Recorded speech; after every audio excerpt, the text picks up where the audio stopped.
Still an enjoyable show. I felt like I'd watched some. I felt like it was worth watching. Can NXT give me that feeling tonight as well? Can NXT give me a show that felt like it was worth tuning in for?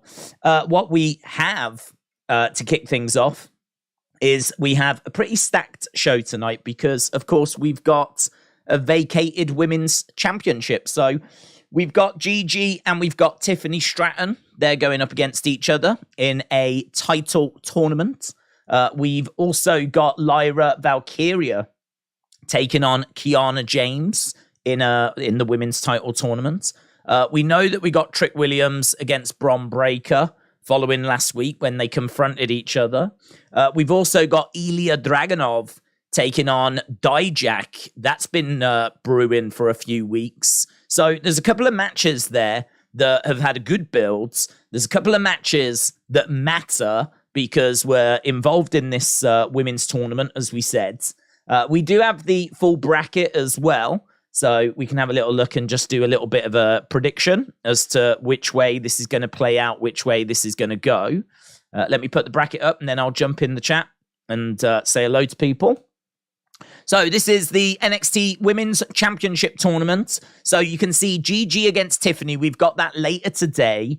I think we could be looking at JC costing Gigi. I think Tiffany has got to be one of the favorites to win this.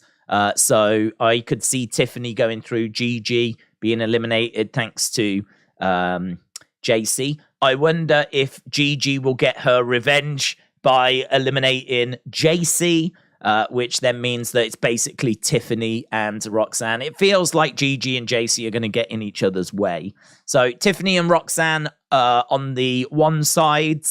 Then on the other side, I don't know who wins that, by the way. We'll come back to it.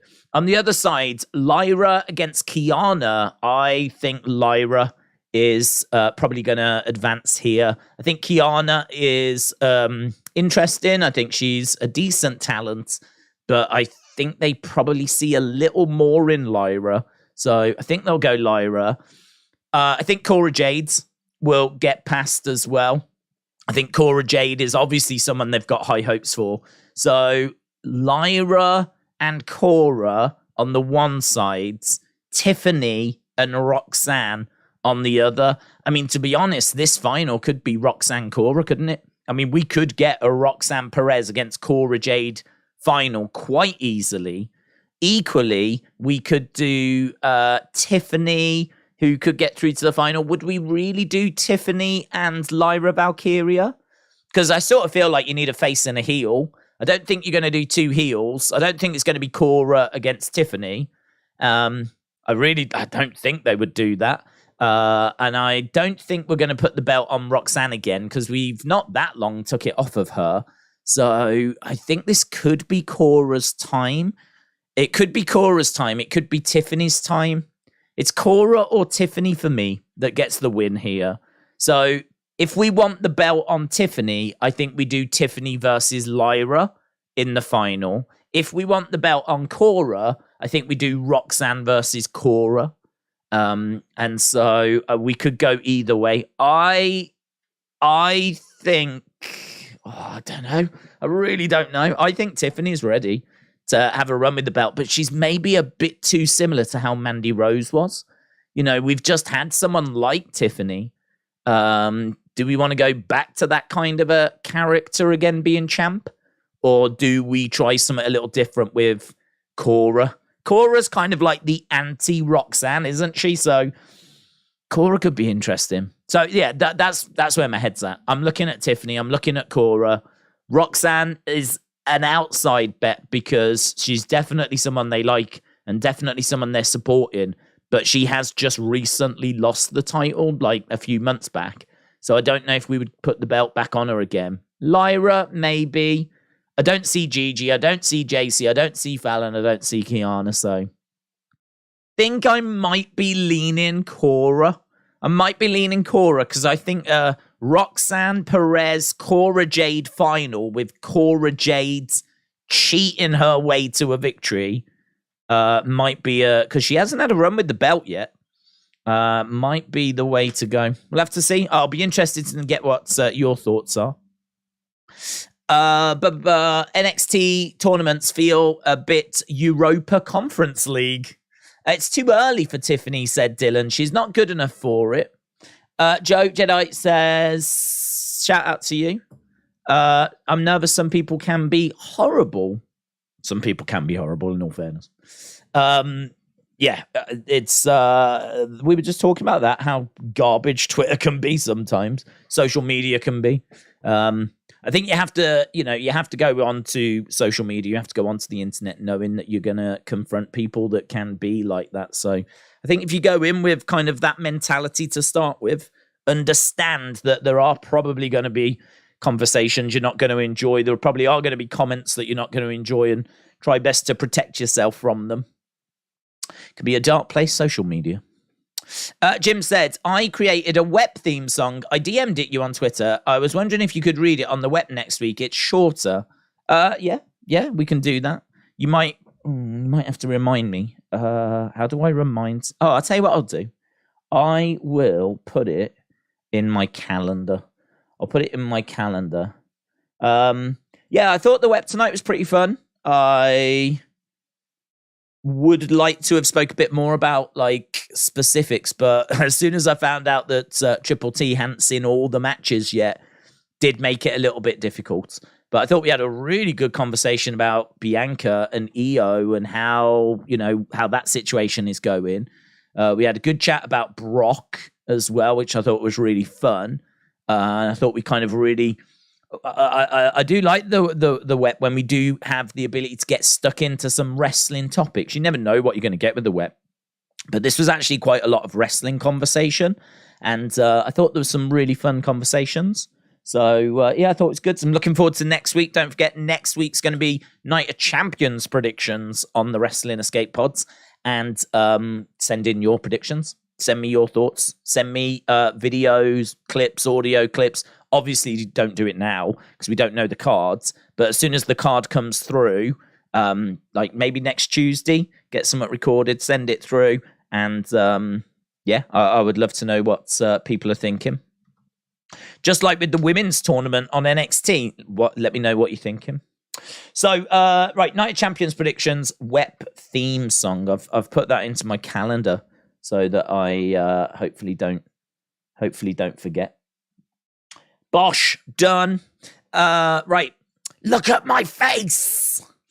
Twitter can be a sewer, says Thomas. Absolutely. Can't wait to hear about Michael Jackson tonight, said Court. Let's not. I mean, that was mental, wasn't it? Enjoy the triple threat tournament match concept, said Not JPEG. Am I enjoying it? No. I've said before, I think this is a big deal, crowning a new world champion. I think that to only have, 12 people involved is, I mean, I suppose it could have been lower, couldn't it? It could have been 8. At least they've managed to get more people than that involved. I mean, there's only 8 women, for example, in this tournament. This is NXT, though, so, they don't have the biggest pool of talent to pick from. But if you're crowning a new world champion, let's put it this way, they've found 8 women that can compete for the vacant NXT women's title, right? That's in NXT. They found 8 women. You're telling me that you can only find 12 men in the WWE on the main roster that could compete for the new world heavyweight title championship. So I think that part of the problem is that between Backlash and Night of Champions, we've only got a very short window.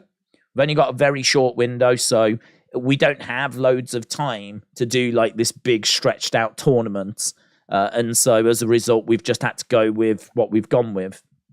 It's a shame. I mean, I think if it had been bigger and if it had been a big bracket, I mean, imagine if it was like this, but 4 times bigger, and you had a proper tournament, and you could we could sit here and we could go, right, who do you think wins out of that? Well, if they win, they then face them. They could face them. Oh, look at that match. That match would be awesome in the semi-final. Like, you could really, we never do that as WWE fans.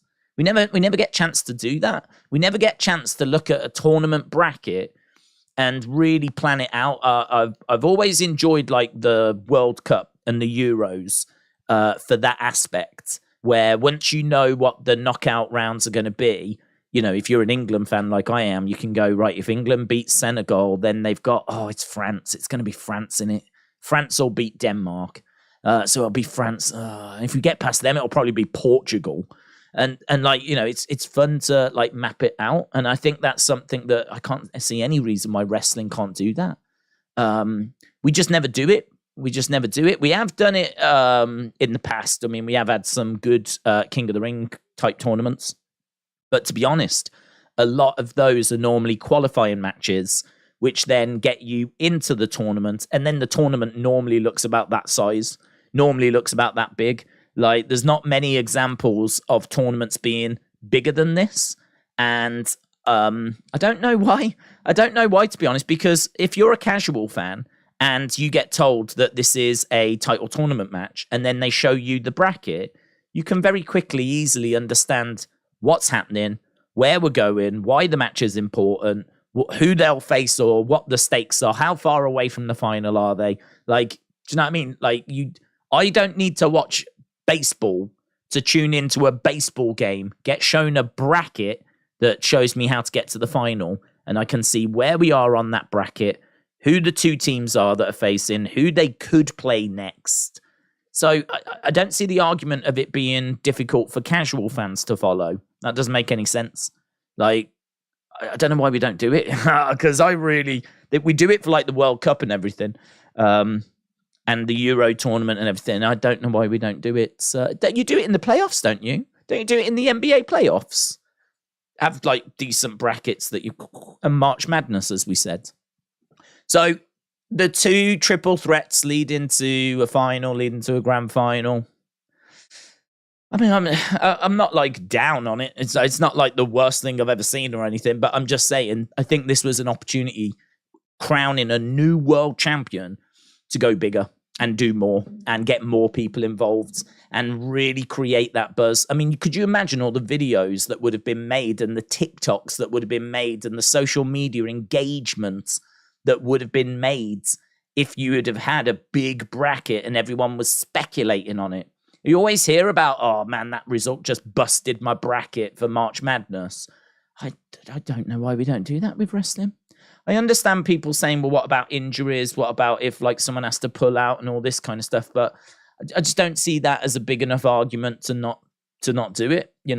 It just means then that, if the person that won can't go forward, then the person that lost in the last round takes their place. So like if they can't carry on because they've picked up an injury, it's unfortunate, but it happens in sport. And so the person that sadly lost in the second round now qualifies for the third round. And so you just do it that way. And I think people would understand that. But if that's any sort of argument as to why we don't do it, I just think that's a bit weak, to be honest. I'm not saying it is an argument. I can't think of any arguments. So yeah, I do wish it was a bit bigger. Thoughts on Dana getting rejected by a fan at last night's Raw? Thoughts on Dana getting rejected by a fan at last night's Raw? I don't know what that means.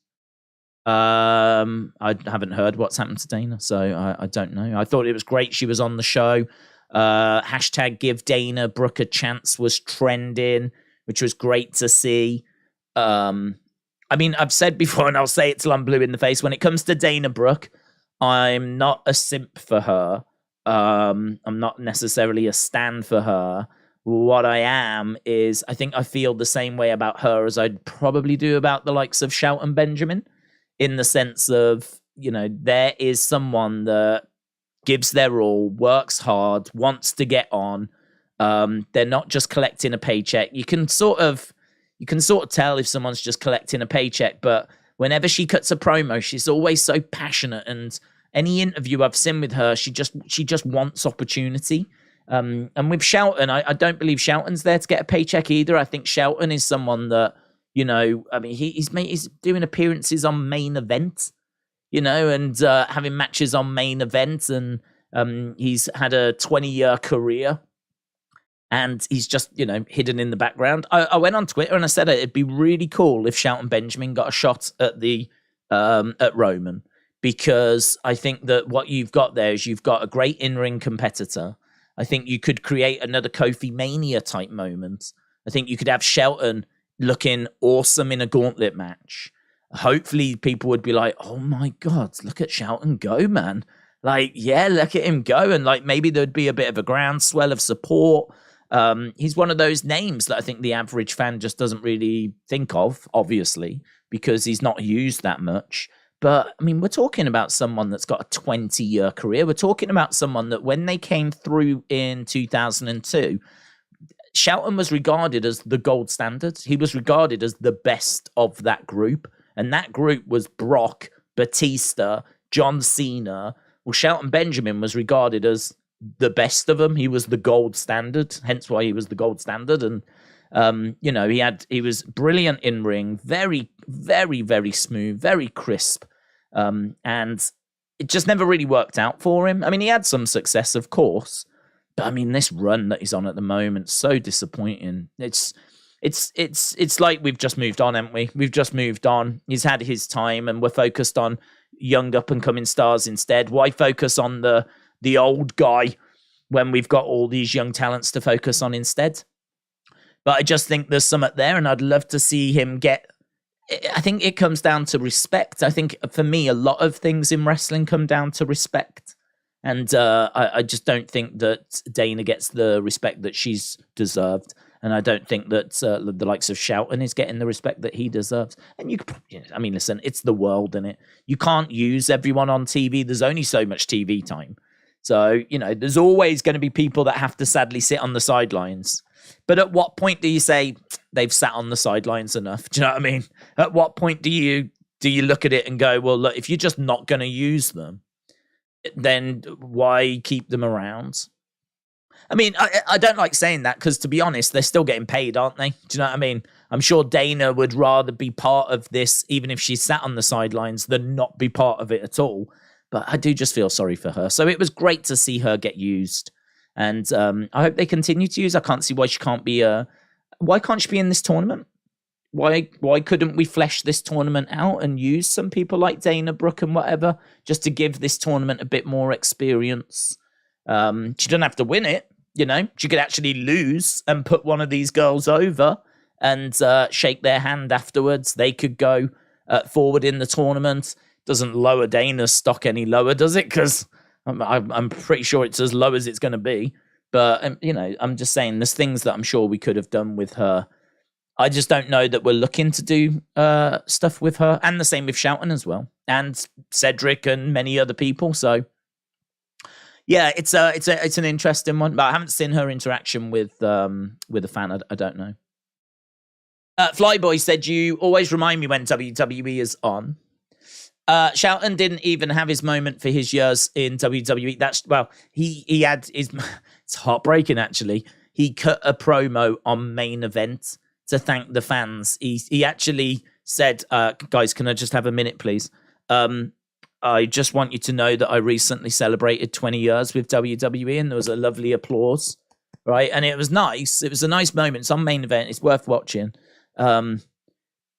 And I know he's not been there for 20 years, like consistently, whatever, but, we are talking about someone that's achieved a lot, done a lot, been involved in some big matches, and, he's been at WrestleManias, of course, and he's there. He's there. He's ready to go. He's ready to offer something. I just think it would be really cool if we could. I'd love for him to have that moment. I really would.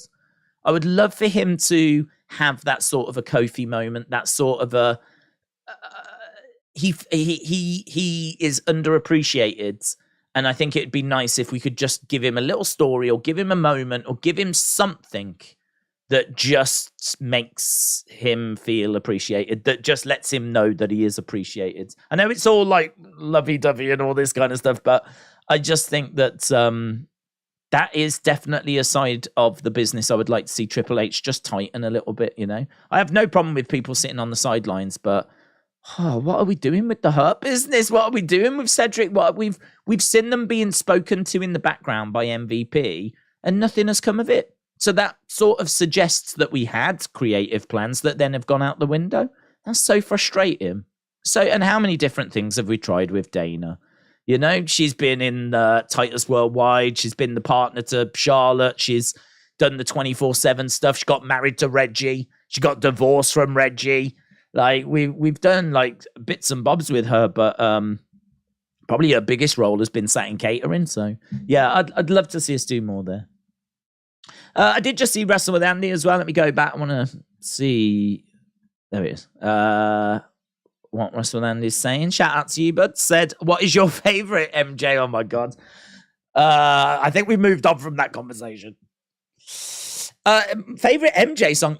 Actually, do you know what? That's a really good question. The one that probably had the biggest impact on me was Earth Song, because that was a mid-90s song. And so, you know, I would be getting back home from school, putting on The Box, which was an old music TV channel. Back then, you had things like VH1. There was MTV, but it wasn't part of our package. VH1 did like old songs, and you had The Box, which did current hits. So I remember, I'd get back home and I'd put The Box on to see the latest tracks. Kind of things that you'd expect to see would be maybe Cotton Eye Joe, might be Earth Song, definitely Michael Jackson, might be Natalie Imbruglia, Torn.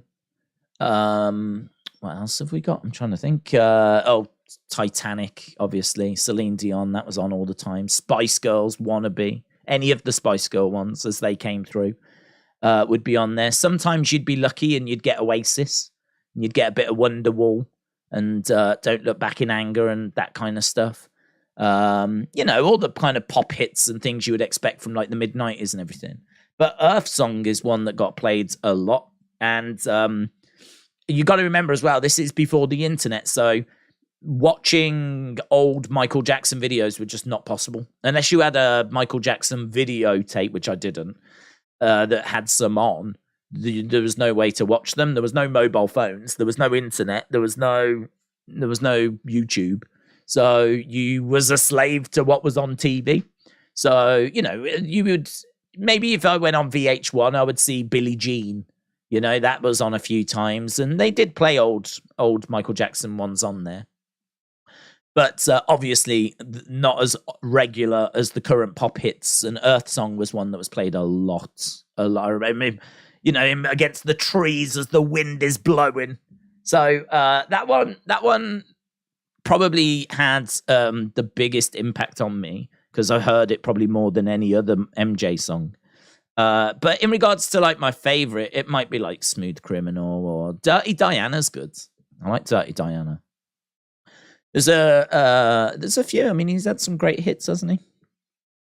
He'll be sadly missed. Oh God, here we go. Oh man, I don't want to get stuck on this. Stuck on this. Okay. Coach Co, shout out to you, my friends. Coach Co says, he was a signature vocalization often used by Michael Jackson in his music, which is true, as we all know, and performances, showcasing his distinctive voice and playful personality. It's funny. I mean, it is true, isn't it? He that was a signature of his, to do the he and the standing on his toes, that he used to do, and obviously the moonwalk as well. Those are all like just little signatures, little things that he used to do that really would make him stand out. People loved the moonwalk. I mean, have you seen the video footage of when he very first time did it, broke it out, and like it's amazing, it's brilliant. He's so good at it as well. And it's him, isn't it? I mean, you don't see other people doing that. You don't see anyone else doing that. So, but yeah, the he was very iconic. I wonder how he'll be remembered. Like, all joking aside, I wonder, because obviously there is that cloud that hangs over his name, And if you say you're a Michael Jackson fan, I don't know. I mean, like, is there a stigma to it in this day and age? I don't know. I mean, I don't listen to his music. I don't go out my way to search for it. It's not part of what I listen to. Maybe if he had been a bit more down to earth, maybe I would. I don't know. I don't know if that uncertainty around him affects me listening to him. I don't know. It might be subconsciously. It might do. I don't know. It's interesting. I like him though. I like him a lot. Hayden said, Billie Jean is not my lover. That's breaking news from Hayden, guys. Billie Jean is not Hayden's lover, but she is a girl that claims that Hayden is the one, apparently. So, Hayden, shout out to you. That's great news. Shout out to you. Daze, do you remember when they used to play the uncensored version of Robbie Williams' Rock DJ After Midnight? Don't think I ever saw it, to be honest. I mean, we've led very different lives, but I don't know that I ever watched the box After Midnight, because at that point, I mean, the TV had been took over by we only had one TV in our house downstairs in the living room. So when I got back from school, I would be able to watch whatever I wanted, kids programs, the box, all that kind of stuff. By the time I get into midnight, that's not my TV at that point then. So I must have seen it, to be honest. I must have seen it, but oh God, I hated that song. I really hated that song. I never rated it. Even when I was young, I just never rated it. I just thought it was rubbish. But yeah, that was on a lot. Angels was on a lot. Robbie Williams. That was very popular. Right. Michael Jackson actually had a friendship with Macaulay Culkin, the kid who played Kevin McAllister in Home Alone. Look what you've done, Koji Co, and you, Wrestle with Andy, coming in here with all this MJ talk. Do you believe All In will be available to watch, or will it be hosted as a house show due to All Out being a week later? Nah, they're going to show it. They're definitely showing it. There ain't no way you're doing a show at Wembley and you're not showing it. I don't know if it'll be a special episode of Dynamite, which my mind would be blown if that's how they did it. Because you would think that in order to cover the cost, although saying that, the ticket sales might have covered the cost. I mean, they've generated so much money from ticket sales that maybe that's already covered the expenses. And so if that has covered the expenses, maybe they can get a little bit of money from the TV station as well. Maybe the TV station will, give them a little bit for such a special show. And then maybe they could get away with running it as a Dynamite, and they can make money from the ticket sales, get a bit extra out of the TV company, and just get a monster rating, because that would be a monster rating, wouldn't it? Who's not going to tune in to, that show?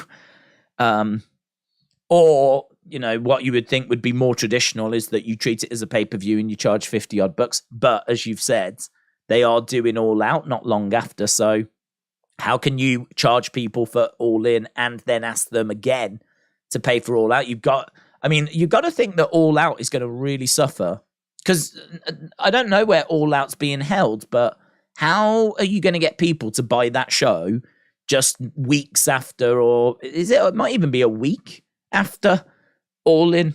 Like, that doesn't make any sense at all, does it? Doesn't make any sense at all. I mean, I can't imagine it was planned that way. I can only imagine that this was the only date they could get, maybe. And so it's somewhat more along those lines. But it is very strange. Why would you do a monster show and then try and do a pay-per-view so soon afterwards? So, but no, there's just no way. There's no way you wouldn't show this. I mean, the images, the perception of people seeing, just look at how many people have come out to see our show, like that. You want that to be out there. You want people to see, and there will be pictures on social media, but you want it out there. Definitely want it out there. This is their biggest show they've ever done. If they don't put it on TV, that'd be wild. That'd be wild. Jay said, I've just popped in to say hello. I'll catch you guys after work. Shout out to you, Jay. Inside Out and Again said, do you think the royal family will show up at All In? No. I love Drew as a heel. Ditch the swords and get a rougher edge, says Matrix. Edward said, I'm glad you liked the video. Oh, it's brilliant, mate. It was brilliant. So good. And yeah, people loved it as well in the chat. I saw people laughing their heads off to it. Just brilliant. Really, I can't believe your folks were like willing to do that. I watched it and thought it was hilarious, and I knew that the community would enjoy it. So you killed it, mate. But didn't you see Justice live? How was that? I love Justice. They're my all-time dream concerts. I've seen Justice live. I saw him at a festival. I don't know loads of their music though, to be honest. I had that one album that had the black cover and the cross on the front, which, to be honest, I haven't heard since it came out, and I think that probably came out about 15 years ago or 10 years ago, something like that. Longer than 10, I would imagine now. So yeah, I'm not a big Justice fan personally. I don't not like them. I just haven't gone out my way to find their stuff. But yeah, I mean, they're brilliant. Live, amazing. Very Daft Punk-esque, actually. Yeah, if you want to interview, like Thomas said, let me know. I'd be more than happy to do it. Yeah, I mean, I don't know, to be honest, in the sense of I've got no problem doing that, of course. Time-wise, I know that we've got predictions coming up next week. And then I know that he wants to get E on the show as well. So I don't know. We'll have to have a look at it. I can't believe that Real Madrid drew against Man City. Cian said, hope you're doing good. Do you think LA Knight will win Money in the Bank? And did you hear that Drew might turn heel? I'm all for Drew turning heel. We've spoke about it. I think Bron Breakker turning heel has been positive for me personally. I know that there's a few people that prefer him as a face, but I prefer him as a heel. I think I'd feel the same about Drew as well, to be honest. I think that, Drew and Cody potentially as a feud down the road could be very interesting. Because I believe they're both on Raw. So yeah, I'm definitely down for that. In regards to LA Knight winning Money in the Bank, I'm not as against it as I was before the World Heavyweight title was shown. Now that there's this new title, which I'm sorry, it doesn't mean anything, right? It's just been introduced, made out of thin air, right? It's literally, we're just creating it because we need another title on this brand. That's it. And we can't get the actual belts off Roman. So we've just had to create one out of thin air. I think because this belt has no history, has no lineage, it doesn't really mean anything at the moment. It's the importance, its value is yet to be built. I think if LA Knight was to win that, I wouldn't have a problem with it. I think if LA Knight was to win the WWE Championship, I'd just be confused. I'm confused anyway about LA Knight. I like him, but like, he hasn't won a mid-card title. He hasn't been in that many feuds. I mean, he couldn't even get on the WrestleMania cards. He had a feud with Bray, which he lost. Then he didn't do anything at WrestleMania. Then he went into a little thing with Xavier Woods. And that's it. I mean, that is all that he's done. And so, like, the conversation that he's going to win Money in the Bank and potentially cash in and become the new WWE champion. I mean, I understand that you have to look long term, and I understand that you have to look at it and go, like, he might not do that until WrestleMania 40, and so there's plenty of time to build him up, right? I do understand that. But just where we are right now, it feels like a lot of fans just want to move like so fast with him, so quick with him. I mean, we've not seen much from him. We just haven't seen much from him. I mean, he's managed to hit. I really think him getting over has been very organic, And I think it's the cool thing. I think to like LA Knight is cool. I think, you know, in a world where you can go onto social media and share opinions that can get you shot down, right? And can ruffle feathers and you can get hate. I think if you go onto social media and say that you love LA Knight, that's the accepted thing to say. And I think that as a result, it's kind of grown and exploded and caught fire. And look, he's charismatic. He is entertaining. But what are we basing this on? I mean, like, where I don't get it. I just don't understand. It's the cool thing to like. He is good. He is credible. I'm not saying that people should be embarrassed to like him by any means, because I like him. But I do get confused when the conversation becomes he needs to win Money in the Bank. He needs to become the WWE champion. Like, that to me just feels like the kind of thing that a kid would say, like a youngster would say, because they tend to be quite, we've got like, I want him to be the champ. Do you know what I mean? I really like this person. I want him to beat Roman. And they're very like spontaneous in that way about, but I think what with not being a kid myself, being just that little bit older, I think I'm looking at it and I'm going, right, okay, what's he done? What feuds has he been involved in? Like, what can we do to get him to that level rather than just putting him at that level? Like, how do we get him to that level? And the thing with Money in the Bank is that it does sort of not bypass that, but as we said, you know, it does put the spotlight on you, even though you might not be ready.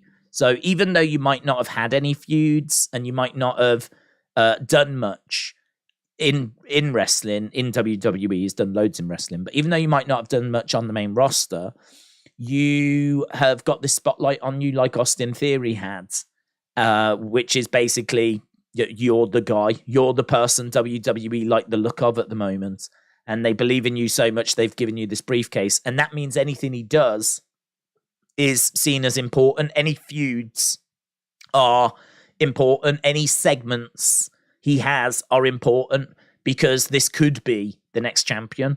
So I'm a bit conflicted on it, because I sort of think that he's not ready to be world champion, because we just ain't seen nothing from him. I mean, what makes him ready to be world champion over other people that have had feuds and done things? You know, why should he be world champion and Cody not, for example? Why should he be world champion and Sammy not? I can't make an argument for that. But in regards to should he win Money in the Bank and then cash in like around WrestleMania 40 and use that time to build him up, I suppose I can see that argument. I can understand why we would do that. But it does I don't know, it doesn't sit quite right with me. I wouldn't be cheering from the rafters. I do find the LA Knight thing so strange, and we've spoke about it loads of times, and I've asked people loads of times, when did this happen? How did this happen? And no one really has an answer. I went back and I watched him earlier this year, like January, just going back to January a few months ago, in the feud with Bray, and LA Knight was being booed. He was being booed. He was, I mean, don't forget, it was only January when LA Knight was in the ring and Undertaker whispered to Bray and, Bray lay out LA Knight. I did not see people talking about LA Knight at that point the way they're talking about him now. If anything, it was all, the conversation was Undertaker's passed the torch to Bray. Like, did you see that moment? That was a special moment. You know, everyone was talking about the Bray Undertaker moment. I honestly didn't see, and you can tell me if I'm wrong, but I didn't see people saying, I can't believe they're burying LA Knight. I can't believe they're treating him that way. I didn't see those conversations. And the crowd reaction was not that way either, you know? And at the time, he was cutting promos and he was being booed.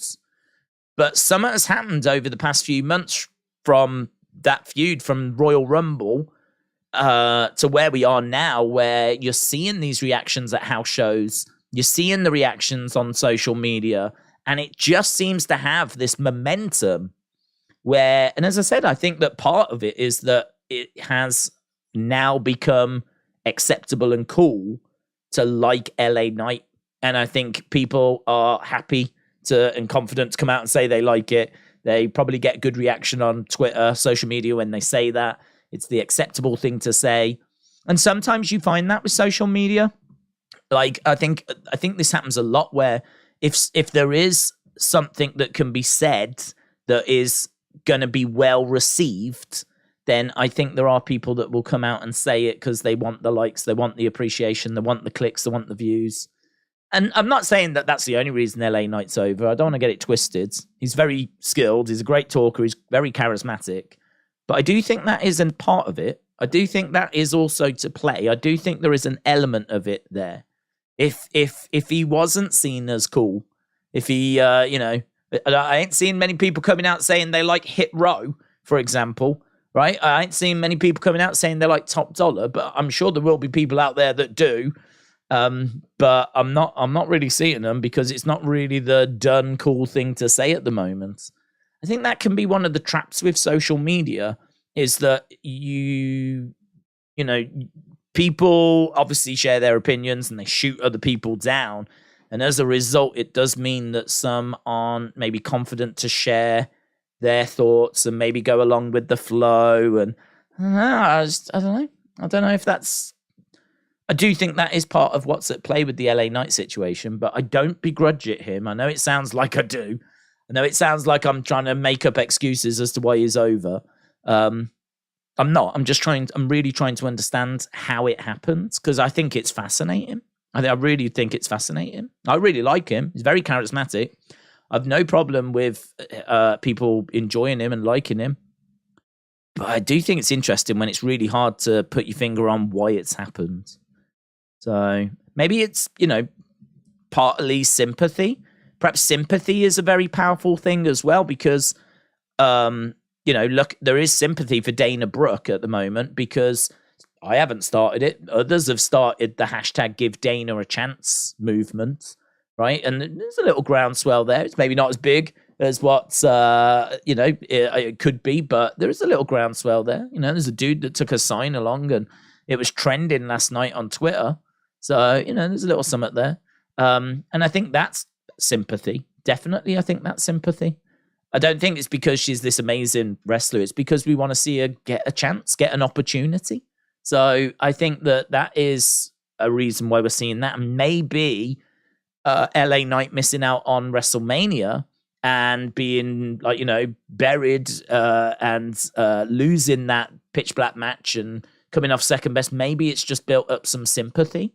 That mixed with his charisma, mixed with the fact that it became acceptable to say you liked him and you wouldn't get shot down. If anything, you'd get the opposite. You'd get praise. Rather than people saying you're an idiot, you get people saying, I agree. I think he's awesome.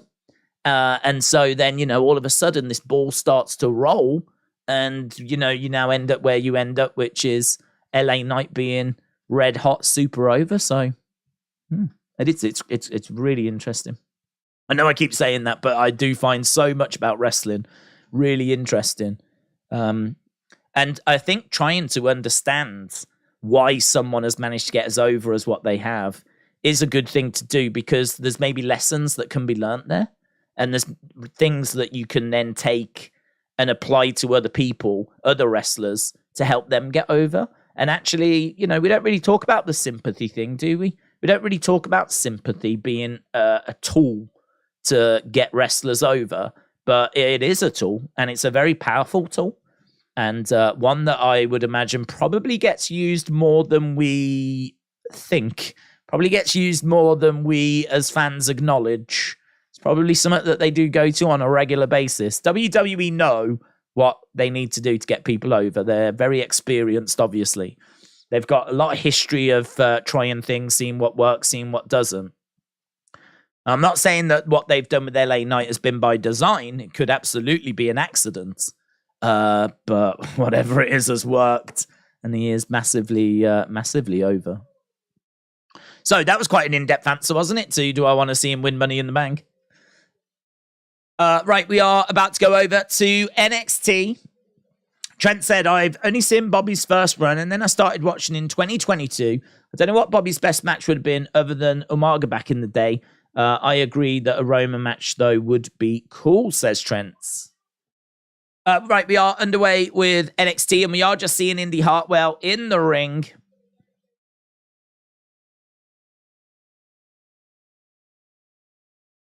She says that when she started, she had a hope, she had a dream. People doubted her. But at Stand and Deliver.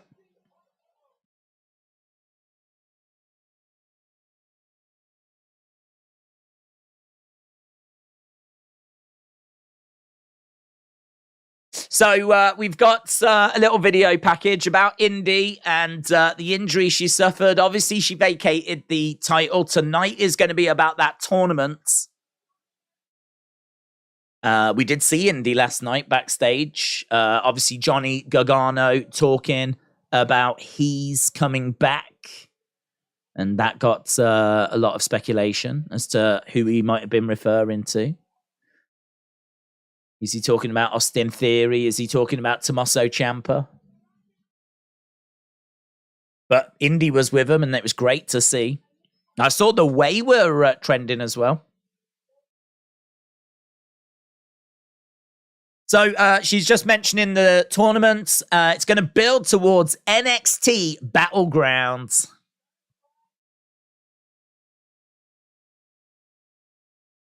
Don't cry because it's over.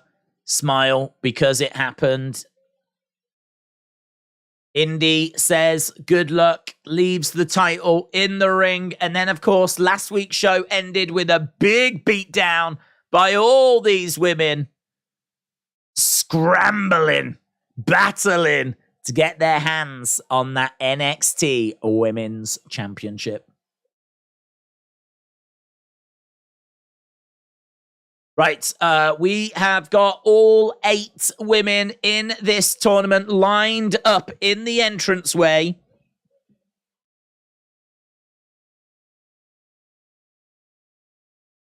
First round is going to start immediately. So are we starting with Tiffany and Gigi? They're at the front. So these are... Yeah, there's Tiffany. So, Tiffany against Gigi. Get in your thoughts. Which way do you think this will go? It's all about me, says Tiffany.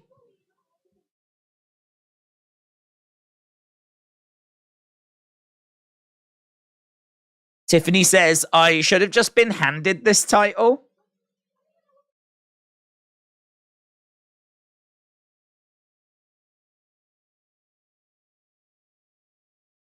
She's got such good personality. I mean, what I like about Tiffany is she's solid in the ring, but also she's got a personality. Like, do you know what I mean? She is not...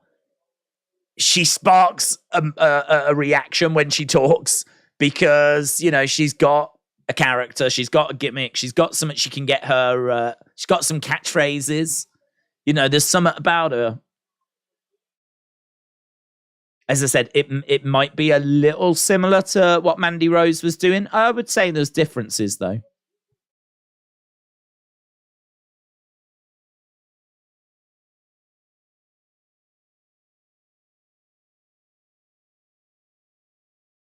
You might... okay, so right now we got Gigi talking about JC. You might have won the match, but I got my pound of flesh, says Gigi. So right now we've got Gigi taking on Tiffany Stratton.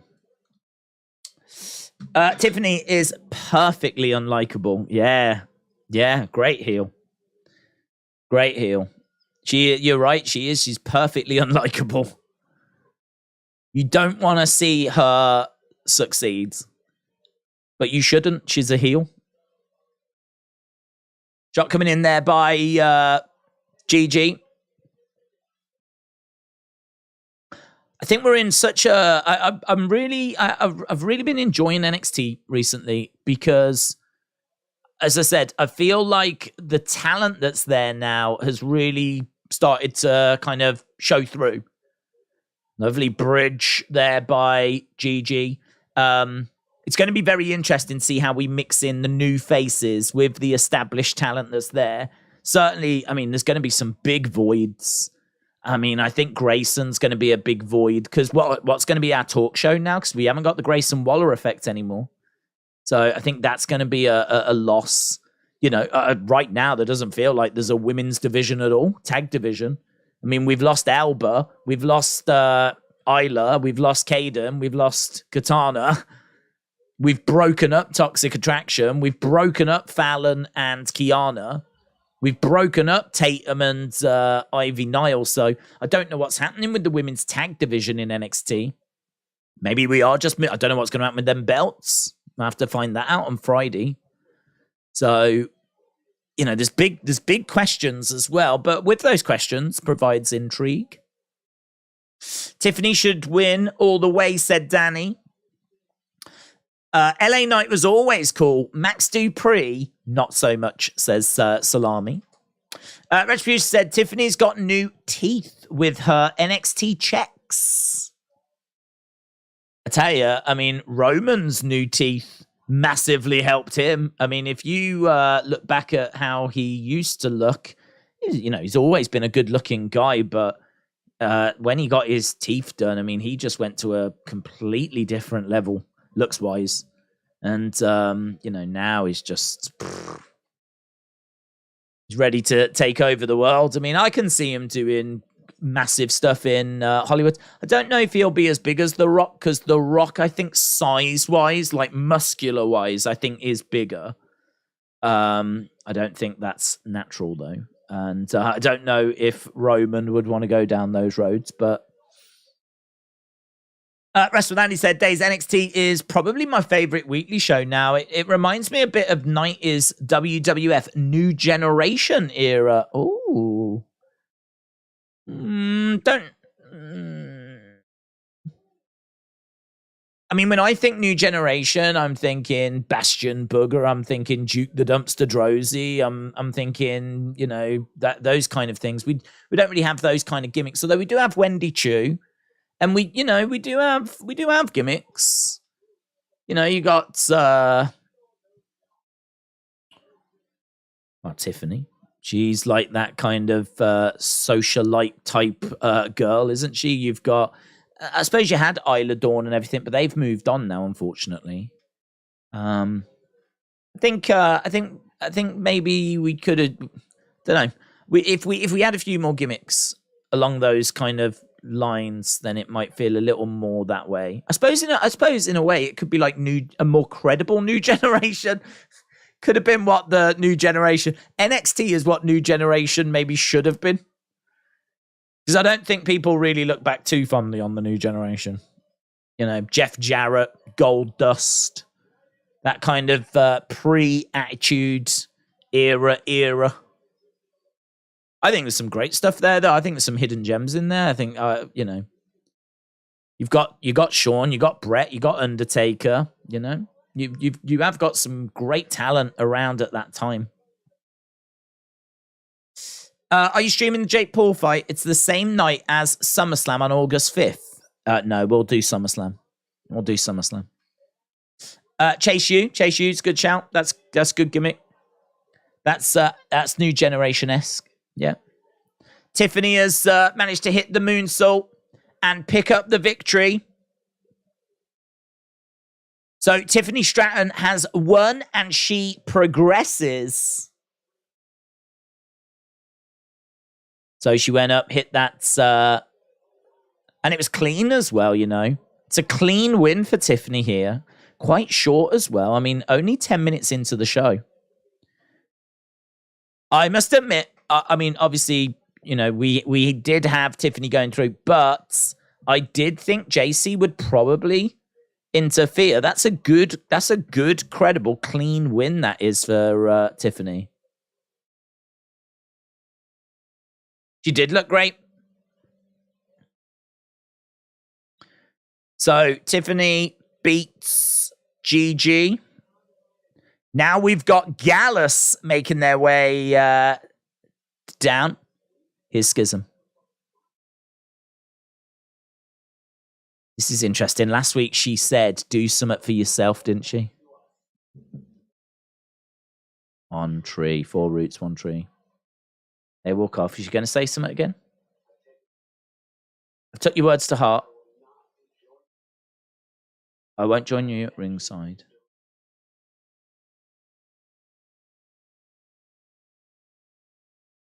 I like that. Good. I like it. Joe Gacy said, I've took your words to heart. I won't be at ringside. My attention will be elsewhere. Guide them as I would. I love Gacy's look, you know. I think Gacy with that slight beard, I think the glasses, I think it's a really strong look for Gacy. I think to be honest, Gacy and Ava as a partnership, I think are great. I think they're great. Now, we haven't seen much of her wrestling, but if the Dyad do leave, I think this is such an interesting partnership, these two. And his look is so cool. He's got that sort of 70s sort of serial killer vibe to him, you know, with those yellow shaded glasses. So what did he say? He said, I took your words to heart. I won't be at ringsides. Other things to deal with. Guide them as I would. Interesting. Think of scripts in New... Oh, wow, that's a good shout. Scripts, yeah. I think it's easier to watch NXT as well without having to overanalyze like on the main roster. It's interesting. Yes, scripts. I could see scripts in New Generation. I agree. I think there's some really good wrestling. I am a big fan of us going to lots of different locations as well. They cram a lot into the show, actually. Normally, 2 hours of NXT gives me the same number of notes, pages of notes, as I have for a 3-hour Raw. And the reason for that is because we go to Fallon's bar, we go to a backstage chat there that Gacy had, we go to... the commentators are saying we then do some matches. We then have some outside interference. We then go to Shawn Michaels' office, or we go to the medical room. And do you know what I mean? Like, we're just always going places, backstage, different locations, you know, go to Gallus's bar. We go to Kiana's office. I mean, we had Kiana and Jensen, were in that office, and as we headed towards that mixed tag match. So, you know, there's normally lots going on. It's normally quite snappy as well. I mean, we've already had like a little opening segment and the first match and a Joe Gacy thing, and we're 13 minutes into the show. 13 minutes. 13 minutes into the show. Match, intro, match, little Gacy comment, and we're, 13 minutes into the show, including commercials. So it is like snappy in it. So yeah, I agree. It's in a fun place at the moment. Terry said, Joe reminds me of that cult leader in Far Cry 5 with that look. Michael said, who do you think is behind the NXT parking lot attacks on the women? I don't know, to be honest, buds. That seems to have been dropped because Nikita Lyons got attacked and there was a big who did it, and there's been no payoff of that. So I don't know if it's a case that we just drop it now and we don't find out until she comes back, or what the situation is. Because I don't think we found out who attacked Nikita, or at least I don't know who attacked Nikita Lyons. But yeah, it seems like we've just sort of moved away from that story. To be honest, they might not know. They might not know. Now it might be a case that we'll just deal with it when we when she comes back. The plan might have been that it was going to be Alba Fire, or it was going to be Indy Hartwell. Well, they've moved on, so it can't be them now. We're at the barber shop.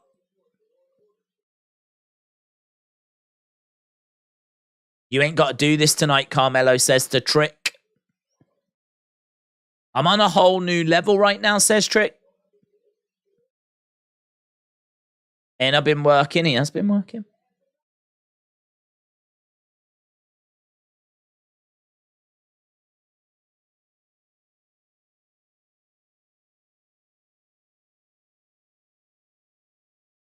I'm doing it for you, but I'm doing it for me as well.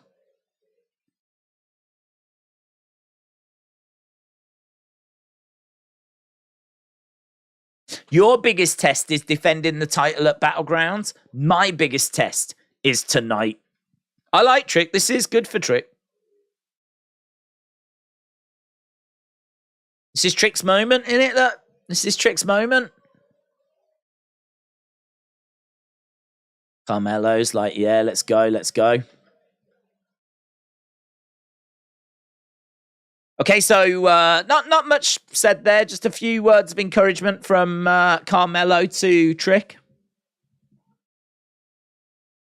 Okay, we've got the dyads in the ring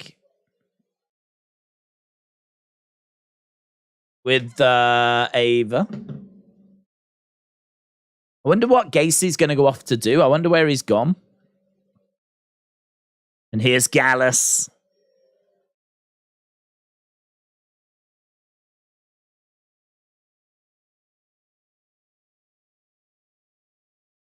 Okay, so we've got that now. It's going to be Dyad versus Gallus. Okay, Daze, did you hear Grizzled Young Veterans could be leaving the end of May? Didn't know the end of May. I think, isn't it November? I know that they have said they've requested their release and it's been denied. But I don't know what's going to happen, to be honest. I mean, if you was WWE and you wanted them to stay, I mean, if you sat down with them and said, look, how about we do this and we do this, would that help?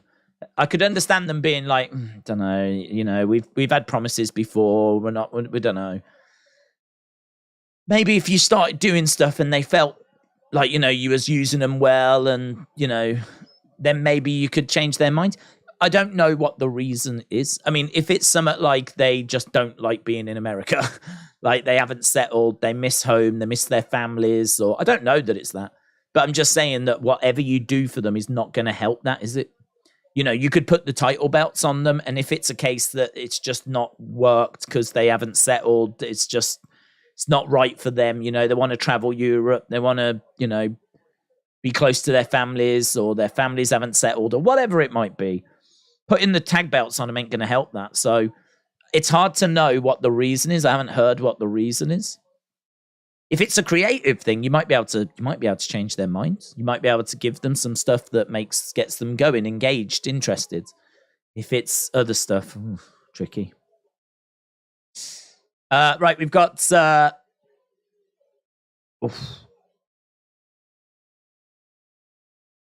Wolfgang going for the pin. Right. Their contracts end this month, says Sandman Sizzle. Inside Out and Again said, what do you think of Bronson, Reed, and Boogs as a team? What do I think of Bronson, Reed, and Boogs? Don't see it. Because one's a face, one's a heel. Yeah,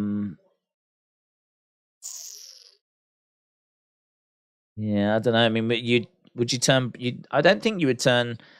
I wouldn't turn Boogs heel because I think he's fun, he's bubbly, and I think that's a big part of his character. To take that away and make him dark and moody, like I think you really lose what makes him, or one of the things that makes him special.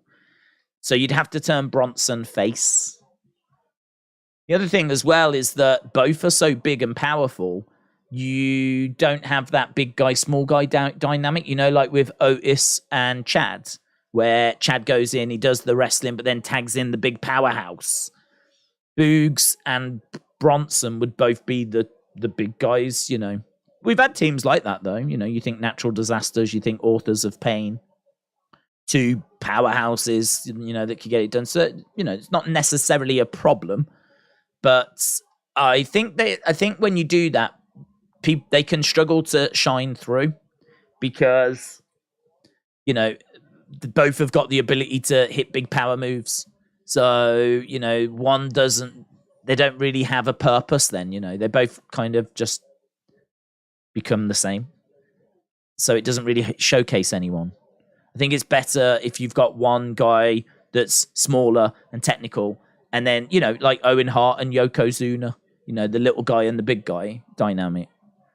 Ricochet and Braun Strowman, for example, you know, the high flyer and the powerhouse. So I don't know. I probably not the direction I would go. Dyad looking for the cover, but a kick out. If I was in a creative meeting, though, I'd be interested to hear the thoughts behind it, you know? Some of these ideas that we get in the chat and everything, they're not bad ideas. The problem with the way this setup is like you can have a good idea, you can put it out there, but obviously it doesn't really allow to, like, because of the chat size, doesn't really allow for you to be able to elaborate further. I think that's one that if I was in a creative meeting and someone was like, how about we do Boogs and Bronson? I would have those concerns in my head, but I would be more than willing to listen to the counter argument or the reason for doing it, you know? What's the best tag team that never was? Says LA Dortnight. What's the best tag team that never was? That's interesting. That feels like one for the chat. I mean, your brain, first of all, just goes like Stone Cold, Hogan, Cena, Rock, you know, goes big names, doesn't it? But maybe that's not the way to look at it. Do you remember, I mean, that was an underrated team, man. But do you remember Andre the Giant and Haku? I don't think we realized at the time just how flipping awesome that team was. But Andre the Giant and Haku being a team together. Ooh. Talking about one of the biggest, most dominant forces in wrestling history in Andre the Giant. And legit one of the baddest, scariest men that's ever been in wrestling. You talk to most wrestlers and talk about who the most feared wrestler was. Who would you genuinely not want to mess around with? And I don't quote me on this. I have been listening to Andre's autobiography, and I think in there, this is where my memory is going to let me down. But I think in there they talk about the wrestlers that Andre didn't want to mess with. There was some wrestlers that even Andre was not really wanting to get involved with, because actually they say in that book that Andre actually didn't like confrontation. He didn't like it. He would always try and avoid confrontation. He wasn't someone that looked for trouble. You know, he'd throw his weight around and he'd let you know who was boss. But if you stepped up to him afterwards, he wouldn't really like it. In the ring, throwing his weight around, that's one thing. But like, you know, getting into a confrontation backstage, no, he didn't like it. Didn't like it. And apparently the ones that he didn't like really want to mess with was Harley Race and Haku. Those were two that he didn't want to mess around with. It's amazing, isn't it? Haku. It's amazing because like when you're growing up, Haku is someone he's cool, he's fine, but you know, he's not really anything that special. Haku, yeah, I know Haku. Tough, you know, but you know, doesn't really stand out particularly. Didn't really do any great shakes or whatever. And then you find out he's one of the most feared competitors ever in a wrestling. You go, what? It's weird, isn't it? Wesley and Ricochet said, Justin. He was in the story of the thing if you do research. Do you think Cody, Brock, Night of Champions will be fight pits? Well, it could be. I mean, they did say fights. I did wonder if Cody might go that little bit further and put that stipulation on it. He didn't. I mean, we could be built into Hell in a Cell. We could be built into a steel cage. We could be built into a fight pit. I would say that it feels like it does need a stipulation of that kind. I don't think the first fight pit match went down well. I don't think it was well received at all. I think it was a really flat main event, actually. And thankfully, you could argue the main event was Bray's return. But I don't know if they're going to be that eager to... Oh, look at the creeds! 2 creeds, 1 team. They've got blue masks on. Ah. 2 creeds, 1 team. They've got blue face masks on. That was fun. I don't know why we went to it during this match. 2 creeds, 1 team. Ivy Nile was watching. She was watching this, and now she's walked away. On the platform, we've got Tony and Stax watching on as well.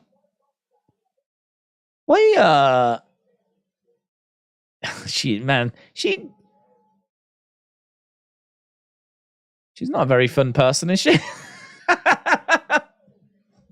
they were only having a joke. I think it's easier to watch NXT the same way as we watch WWE before the internet. We don't really know where the stories are going and who's going to win. It's a good point. It's a good point. That was when wrestling was better, wasn't it? I do feel sorry, for the kids that grow up watching wrestling these days, because it's not the same. I mean, you're told right from the start this is scripted, so you can't even get lost in that. I don't know how long, to be honest, easily at least 12 months of believing it, if not longer. And the kids these days, I don't think even get that 12 minutes. And there's loads of spoilers, which never had to worry about. So there's loads of spoilers and opinion on everything. Never had that either. You might talk to your friends and ask who do you think's going to win, and they might say, oh, I hope such and such does it. But God, I mean, it's a different world now, isn't it? It's completely different.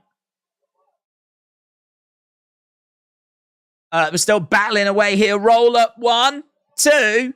Oh, kick out by Wolfgang. I was wondering if they might switch the titles, I think this is for the titles. I have to give credit to Vince as one of my mentors on the Stephanie story, says Jax. Would you have been interested in Brett and Shawn as a tag team? Oh, yes. What about Sting and Taker? Bang. Well, Sting and Taker, I mean, definitely. I would have loved to have seen Sting in WWE, but obviously he wasn't. And so, that one's a bit more pie in the sky, but Brett and Shawn teaming? I wonder if that ever happens. Oh, Ivy Nile takes down Ava. Oh, Ivy Nile unloading. Things are breaking down. She despises Ava. Look, they're dragging her. Oh, and bang. Gallus look like they're going to pick up the win. 1, 2, 3. Gallus retain. Gallus retain. I don't even think Ava did anything, So Ava gets jumped. She screams. So, yeah, man, Ivy all over Ava. I don't think she did it. I don't even think she cheated, did she?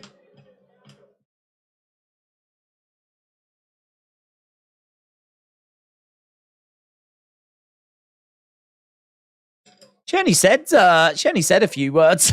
I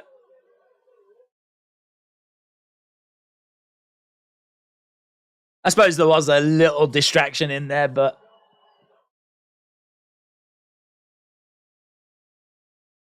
I don't know if it warranted such an attack. To be fair, when I was a kid, I couldn't stay up for main events, so I'd get my old brother to pin the results on the wall when I woke up. Then I watched when I got home. Did you?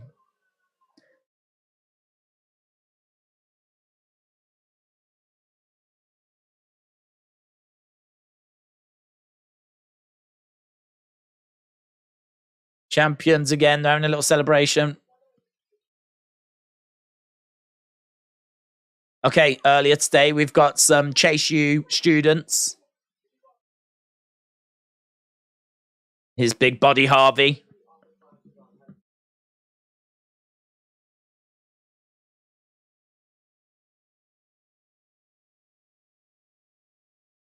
Okay, here's Duke.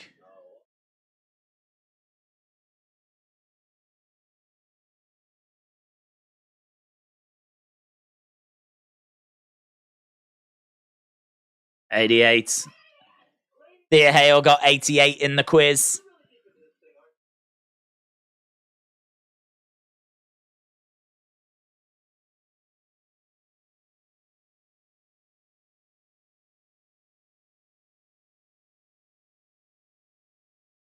Okay, so are we building towards Big Body Harvey and Duke Hudson?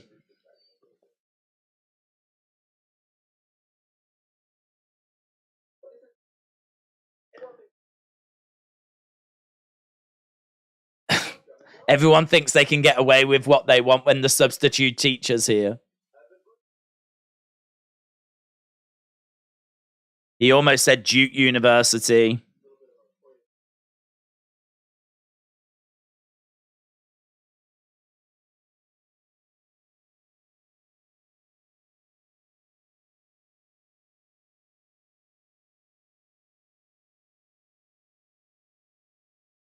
Okay, so coming up next, Duke Hudson and Javier Bernal. Right, how would you get rid of the men's tag team titles? Just have one. Would you get rid of one of the men's tag team titles? Well, funny you should say that, actually, because when the draft happened last time, not this draft, but the one last time, we actually said, would it be an idea? And it wouldn't now, by the way. But back then, would it have been an idea to have put the women on one show and put the tag teams on the other show? Because at the time, there was probably about 8 women. Like, there wasn't actually loads of women. And it felt like there was a good, strong division. But it felt like it was going to be quite weak, spread across 2 shows. And then you had probably the same for the tag teams as well. So, you know, the argument was, if you want a proper women's champion, do you look to put the women on the one show and put the tag teams on the other show? I think women's wise, we've added to the women's roster, and we have definitely got enough now, more than enough now, to have 2 women's rosters. So I don't think that's a problem. Tag teams, I would argue that we probably do only have enough for one division. Like, you can name teams, but they're not good teams. They're not credible teams. They're just bodies, you know. Hit Row are just bodies. Los Lotharios are just bodies. Maximum Male Models are just bodies. Like, we've got lots of just teams that are just bodies. That, I mean, could you do something with them? Sure, if you get the creative going. But actually, good, credible teams that can operate near the top of the cards, we ain't drowning in them. We ain't got loads. So, I mean, obviously, Braun and Ricochet have been chucked together. Sammy and Kevin have been chucked together.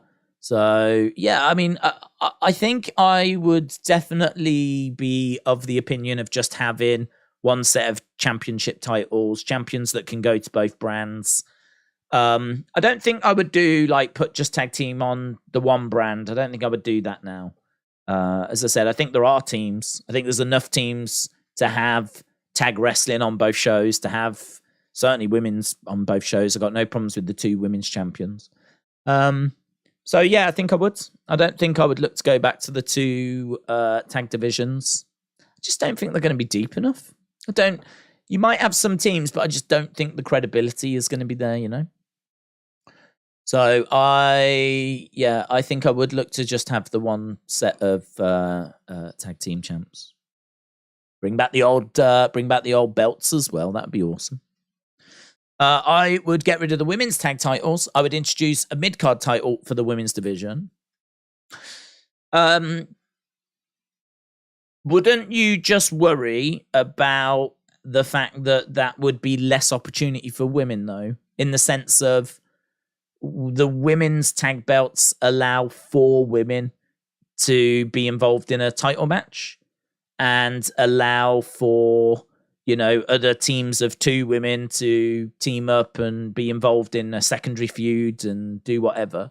Whereas if you switched it to an intercontinental, women's, you know, you're halving that. Unless you was to bring in 2 women's mid-card belts. You could certainly replace the 1 set of women's tag belts with 2 mid-card belts, which would work the same, you know? Because 1 women's tag match has got 4 women in, whereas 2 mid-card matches also would have 4 women involved in it.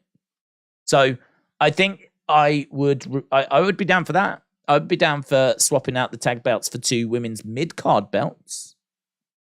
But I think to lose it and just have 1 women's mid-card belt, I don't think you were saying that. But I don't think I would do that. What's this? Who's this? Oh, look at this. We are going back to the car park. That's good. It's funny. We were only just talking about that. Wendy Chu. Nikita Lyons. So someone is watching the footage of Wendy and Nikita.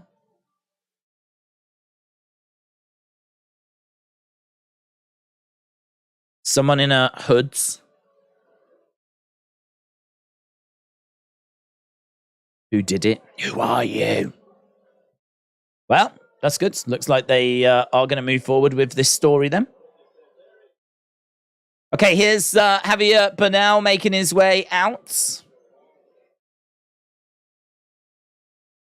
So Javier versus Duke. Hudson coming up next. I think it's Blair Davenport, says James. That's a good shout. That's a really good shout. Haven't seen her in a hot minute. Did someone attack Nikita and Wendy?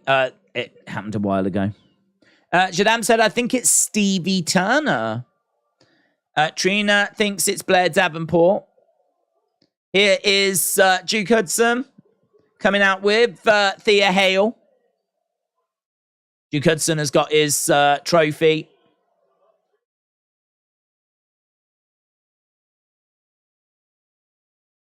Thea Hale screaming out, jumping in, running around. When is it? May 28th. Sunday, May 28th.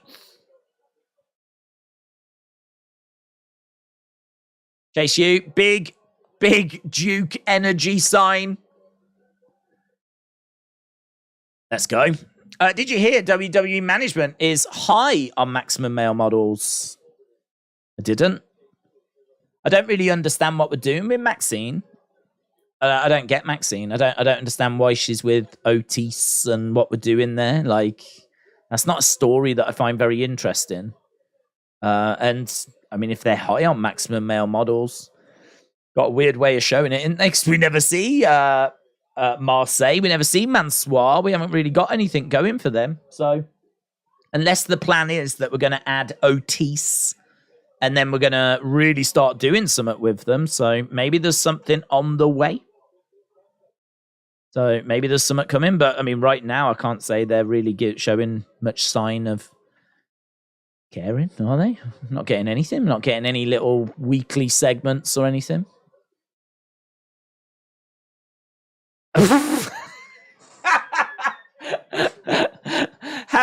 Javier Barnell just went out the ring, did Chase U sign to Thea Hale. She just picked up the loud hailer and just screamed, I hate you! Like, as loud as she could. She was like, I hate you! He just went like that to her. She went, I hate you! Just made me laugh, man. There's not enough wrestlers that yell at other wrestlers that they hate them. Clothesline, down goes Duke Hudson, going for the cover and a kick out there by Duke. Putting on a headband. It's coming in by Javier. I hate you!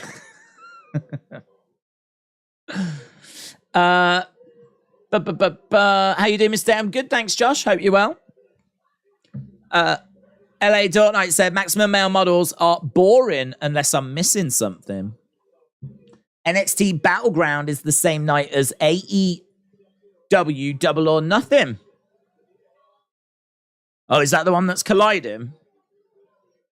Battleground same night as Double or Nothing. BDE stands for Big Duke Energy, says Boomers. Let's go. Over goes Big Body Harvey. Boot to the midsection as Duke Hudson goes down. Big right hand there by Big Body Harvey. Duke is starting to Duke up. Going round. You! Shot to the midsection. Big clubbing blow to the back. Against the ropes goes Big Body Harvey. Duke Hudson, back elbow. Against the ropes goes Big Body. Round the houses. Lovely. Sidewalk slam. Sidewalk slam. Duke throwing in some right hands. Oh. Clothesline. It's actually a really good look for him, you know, to use that kind of Hogan moveset. Leg drops. I mean, I'll tell you what, you didn't really see Hogan doing German suplexes, did you? But hulking up and leg drops and pointing and all of that kind of stuff. There isn't anyone that's doing that. Duke Hudson's doing that. Razor's Edge. 1, 2, 3. Hudson wins. Duke Hudson wins. So Thea Hale is in the ring. Duke Hudson kisses his MVP trophy, hoists it in the air. Duke-a-mania. Whoa, whoa. Duke-a-mania.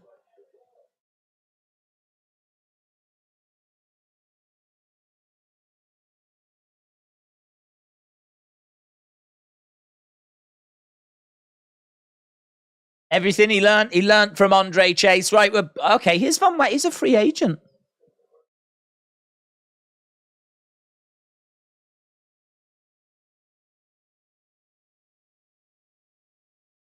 Okay.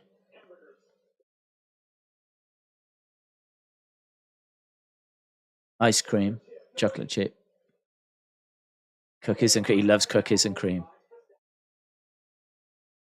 Oh, they're showing that picture again.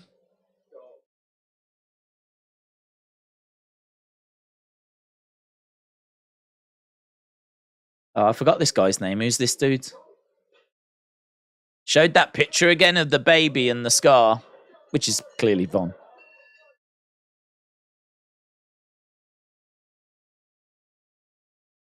Freak. Got called a freak. Bullion. Pistachio. He was like, what's your favourite ice cream? He said cookies and cream. And he went, well, for the record, mine's pistachio. And then he got into this altercation. I can't remember. Oh, that was the dude from last week. That was the dude that was on TV that you lot said you didn't see. Do you remember last week when, was it last week or a few weeks ago? A few weeks ago, there was a guy that got into the ring and cut one of the worst promos I've ever heard. Really was getting lost in his... It was bad. I wish I'd recorded it. He was like pausing. It was awkward pauses. He seemed to not quite know what he should be saying. And like, it was really awkward. And I was like, I was like, are you seeing this guy? What's this? And you lot were at commercial break. And it turns out that they had put him out there during commercial, I think to put him in front of the live crowd and give him something to do whilst we were at commercial. And for some reason, we saw it here because we didn't throw to commercial, but you did in America, and so you didn't see it. That was the guy. That was that guy. I don't know if I caught his name. People have told me he's on NXT. That was months ago, was it? Was it months ago? Was it? His promo was awkward. Michael said Blair Davenport's been injured. That's why you've not seen her in a while. Who do you think will be Grayson Waller's first feuds? Will it be on SmackDown? I think him and LA Knight is a shout. Thoughts? I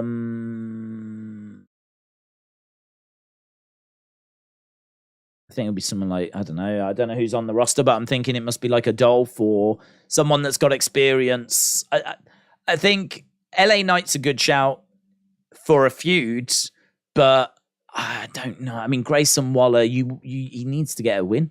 He needs to get a win over a credible name. Needs to start building him. Needs to start showing this is someone to pay attention to.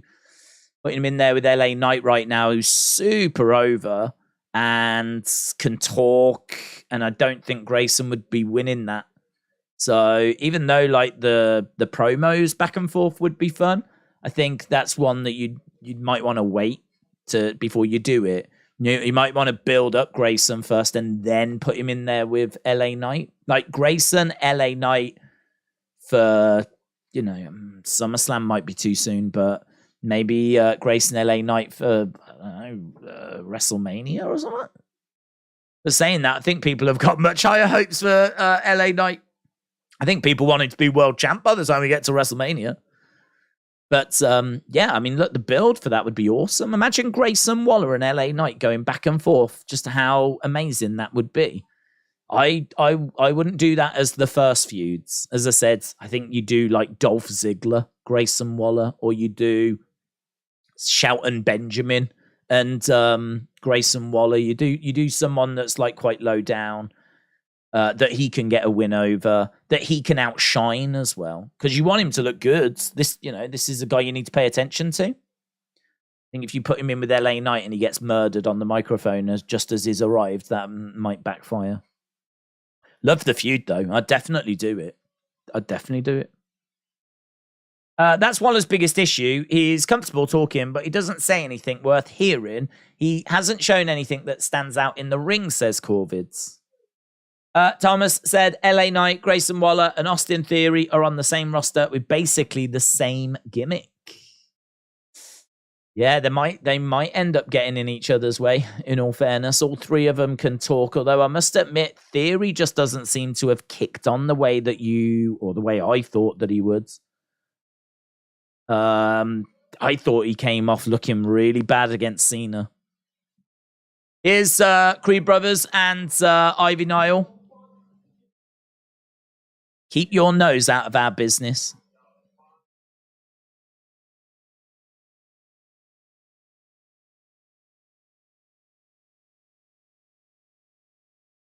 Keep your nose out our business.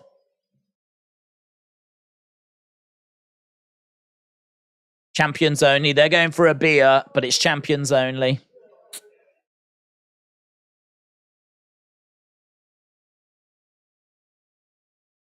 No one's allowed to mess with you except for us. Friends with benefits. Damon Kemp making his way out. Creed Brothers to be the next tag team champs, please. That guy is Luca Crucifino. Oh, okay. Thank you. Luca Crucifino. I've only seen him once. I'm sure he's great. But the one time I saw him, I wasn't massively impressed.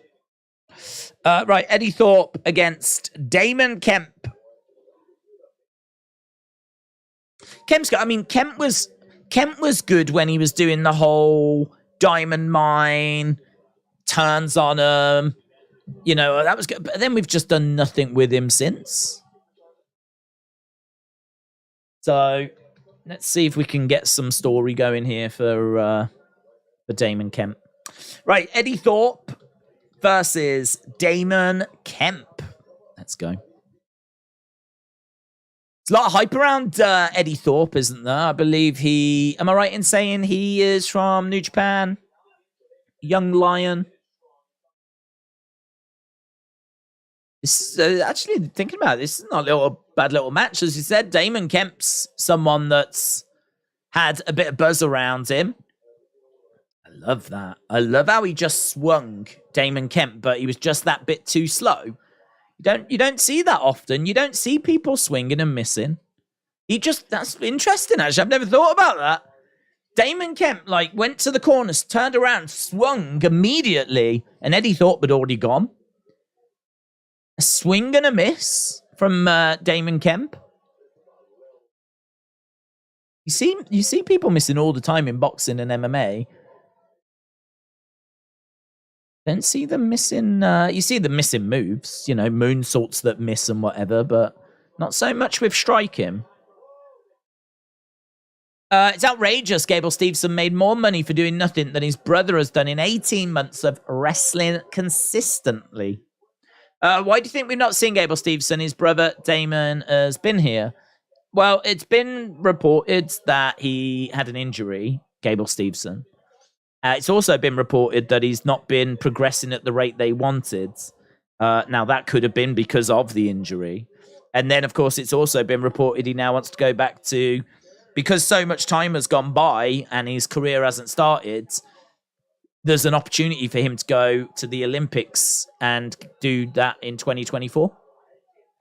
So, because they haven't been able to get him going... does it make sense for him to go to the Olympics because he hasn't got started yet? Do that and then start afterwards. I think that's what he's thinking. So bad fortune and bad timing and a few factors. But now it seems like the Olympics. Kemp's got Eddie Thorpe, Death Valley driver, and he stumbles through the ropes, goes for the cover. Shoulder up, shoulder up. Couldn't Gable Steveson and Damon Kemp be a tag team? Mm-hmm. Yeah, I'm sure they could. I'm sure we'll see it at one point. I mean, Damon Kemp did well, as I said, in that feud. The problem he might have is if he just sort of runs out of steam. If they don't have anything creatively for him. A swing and a miss again by Damon Kemp. I find this so interesting. It's something that we just don't see.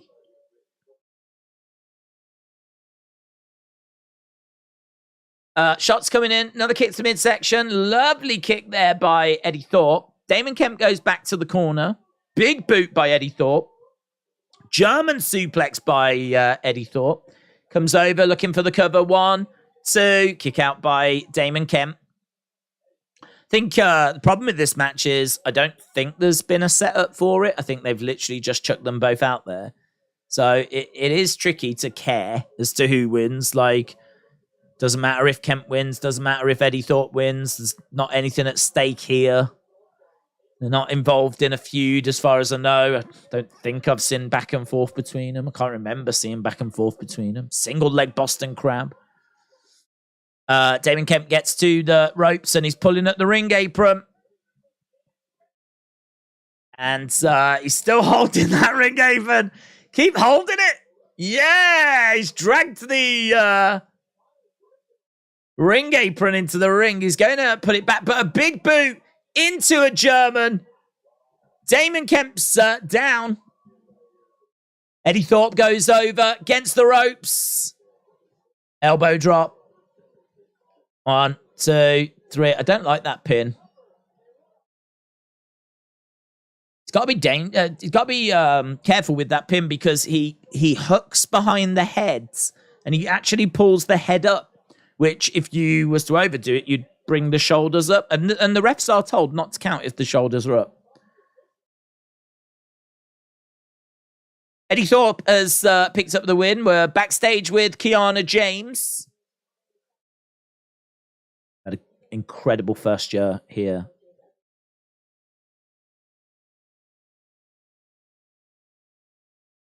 Okay, we're backstage with Kiana. Whoever put this bracket together did me no favors.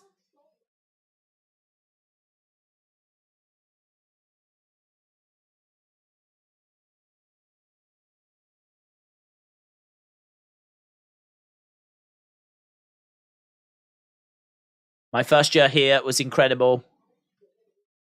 Can you just imagine how much bigger year 2 is going to be? James walks off. Ilya Dragunov coming up next. Right, Dragunov against Dijak coming up next. Now, this certainly has had builds. Ilya Dragunov. What's your thoughts on Cody Brock 2 at Night of Champions? We spoke about it on the web. I think that I think it's fine. I think Brock's not getting really the credit he deserves for the amount of work that he's putting in. I think, he's been busted open. Apparently that was planned. He is not doing his usual phoning it in, right? I mean, let's be honest. Brock walks out, circles around the ring, gets in, F5s, jumps out the ring, walks away again. That's what Brock does, right? This is not what he's doing here. I mean, look at how busted open he was. Look at the back and forth. I mean, normally Brock doesn't allow his opponents to get the kind of offense in that we've been seeing recently. He seems to be in like a real, I don't know if he's matured.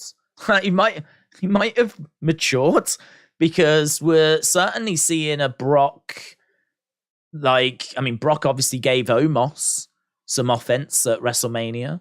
He's allowed Bobby to look pretty decent in the match against him. He's also obviously allowed Cody to put in some work, but not only just the match, but the fact he was busted open, the fact that he's got a black eye, he had to have stitches, the promo that he cut on Monday.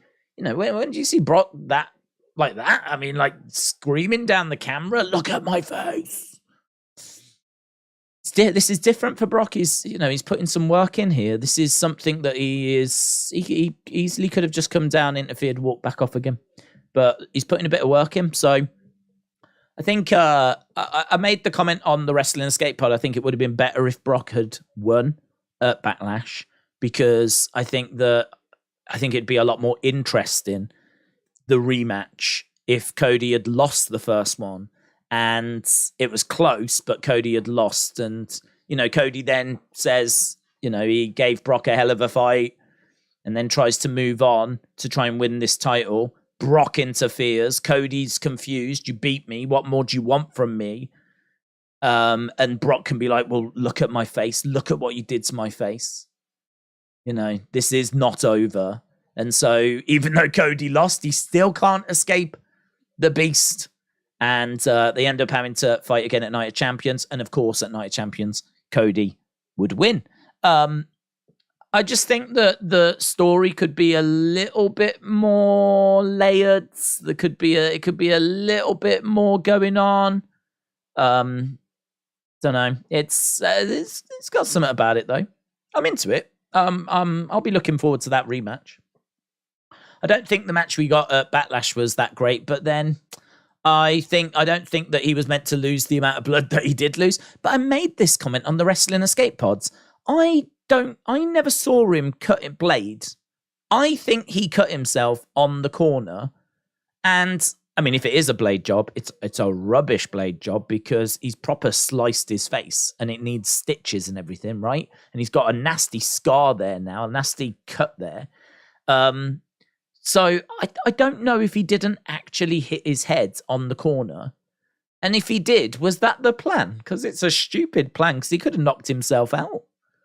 Don't get it. I don't know. Perhaps he did blade and just cut himself too deep. But it looked like he did actually bust himself open. But apparently this was planned. But he lost too much blood. And I can't believe that match ended as like the way that it was meant. I can't believe that match went exactly as was planned, So we'll have to see what they do at Night of Champions in the second one. Hopefully it's got a stipulation. Hopefully it's a fight pitch or a steel cage, or, it's got something going on for it. Here's Braun. Mello, tonight, I'm putting your buddy, your best friend,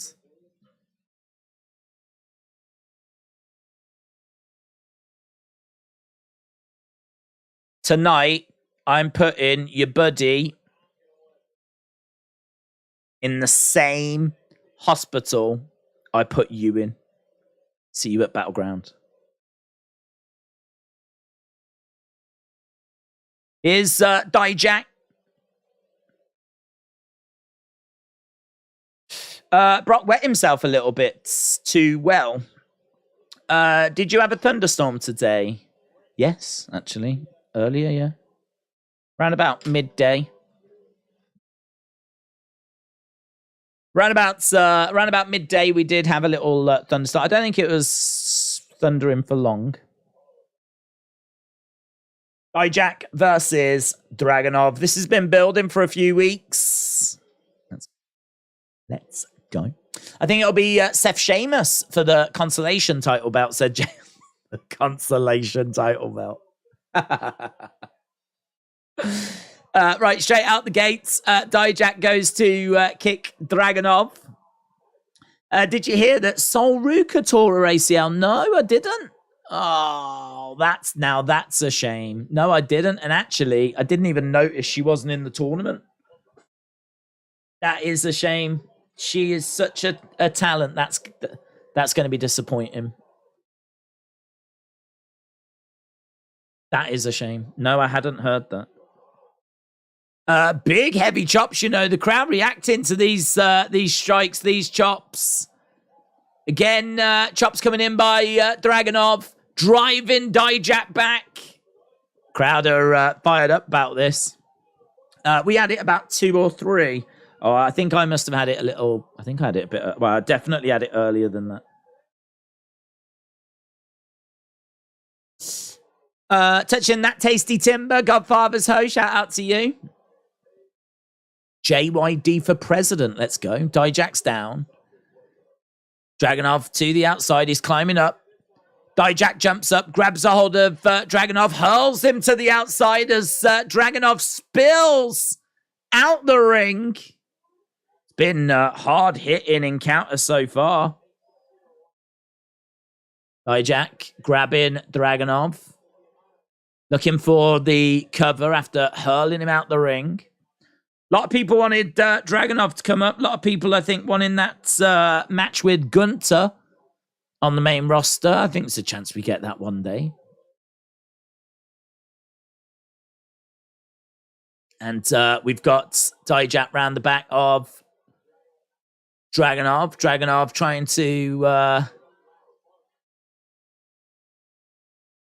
trying to get to his feet.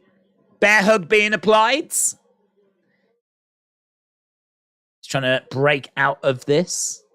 Forearm strike there by Dragunov.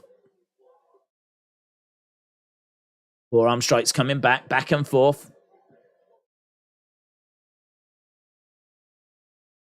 Dragunov, another forearm strike there. Dragunov, lovely enziguri kick. Dijak goes down. Look how red his chest is. Look how red his chest is. I think these two have had a word backstage. They've been like, right, should we put on a banger? They've really chopped at each other. Down goes Dijak. We got Dragunov in the middle. He was trying to pick up Dijak. He couldn't do it. Dijak grabbing the throats of Dragunov. Dragunov trying to go against the ropes. I think he tried to do that kind of Superman bouncing off the ropes move. Didn't quite get it. Dragunov goes down. Dijak goes down as well. Referee just checking on Dijak. Dragunov coming over, grabbing Dijak. Dijak trying to get over to the ropes. Dragunov, look at him. He's trying to look like he was trying to deadlift him into a German, but he couldn't quite do it. Elbow coming into the midsection there by Dijak. Whoa! Vicious throw. Vicious throw. Big boots. Down goes Dragunov. Dijak, 1, 2. Shoulder up. Okay, we're cooking. We're cooking a little bit. We got a little something simmering. I think these two really have said, like, come on, let's put on a banger here. Let's put on a good match. Let's really grab some attention. Dijak grabbing a chair. Dragunov is down. Dijak's grabbed a chair. He doesn't care about disqualification. Referee has grabbed a hold of the chair. Whoa! Referee is thrown into the corner. Ref is chair to the midsection. It's a DQ. It's a DQ.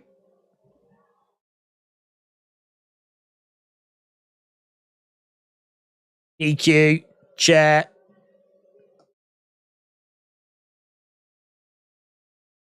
Dragunov wins thanks to DQ. This is Battleground, isn't it? We're building to Battlegrounds. Lovely hard-hitting encounter to start the feud with. There's a bit of a beatdown going on here on the outsides. Dragunov slammed into the edge of the ring. I mean, there's been a fair bit of brutality involved in this feud, obviously, already. That match was fire, though, said Justin. Isn't the ref down? Why DQ but not Solo for attacking Cody? I don't think you want to go down the road of saying if they've done this in this match, why didn't they do this in this match? Because you might find quite a bit of inconsistency. Stop coming in there by Dijak. Dijak's put the ring steps on top of Dragunov. And now he's stepping on top of them.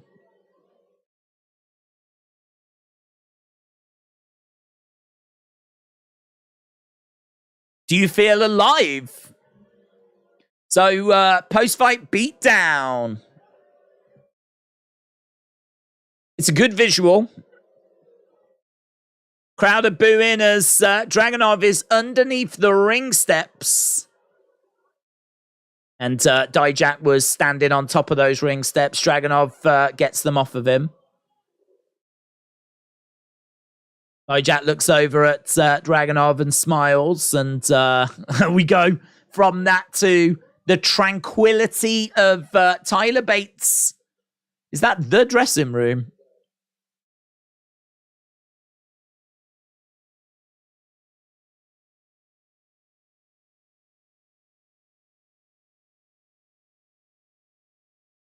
Wesley is thanking Tyler, but Tyler's in some sort of trance.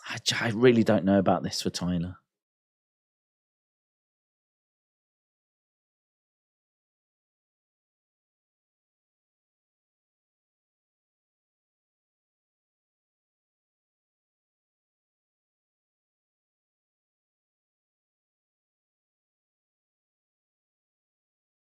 When I meditate, I go into a deep trance-like state.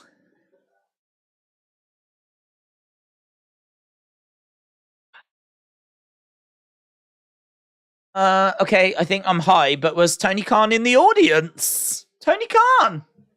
Oh my god, imagine if he is actually an NXT fan. That would be amazing. Do you think Ava Rain will be over on the roster because of her real last name? I think there will be intrigue in her, definitely.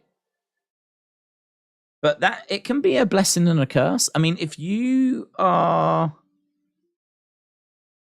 I mean, look at Charlotte. I mean, Ric Flair is one of the most beloved wrestlers ever. I mean, the hip-hop community love him. He's all about bling and cars and girls, limousine riding. And, it's Ric Flair. People love Ric Flair. He's one of the greatest wrestlers of all time. So it'd be a no-brainer that his daughter would be well received. Well, funny story. Didn't quite go that way, did it? Because Charlotte has had so much flack So many people saying that she's only there because of her dad's. And I think that's something that Ava's going to have to put up with as well. That's something she's going to have to deal with. Charlotte would be a fantastic person for Ava to be talking to, of course, because Charlotte, I think, has been there, lived it. She's probably made a few mistakes in regards to, do you answer the trolls? How do you deal with that noise? How do you let that not bother you? Kind of a situation. I mean, it's a blessing and a curse. It'll open doors, definitely. Every time she's on, you're interested to see how she's developing and what she's doing, because you know that she is the daughter of The Rock, and you know that she is going to have a bright, bright future. They're clearly going to, use her. You ain't going to not use the daughter of The Rock, because that's just money on the table, isn't it? It's money on the table. You're always looking for things that you can promote, and, come and see the daughter of The Rock is one of the easiest ones. So, yeah, look, she's going to get somewhere. She'll get to the main roster. She'll definitely get intrigue, but I think we've only got to look at Charlotte to see that it's not going to be all perfect for her. It's not going to be plain sailing by any means. I tweeted you, Tony Khan on NXT. Let's go. Tony should show up to show thanks for Vince buying 40,000 tickets to Wembley, says Roddy. Tony,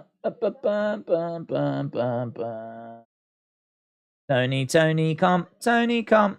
Tony, come. Na na na na na na na na na. Here he is. This is a rude gesture, in it? Don't know if I'm allowed to show this. Ah! Yeah, boy! NXT. Yeah!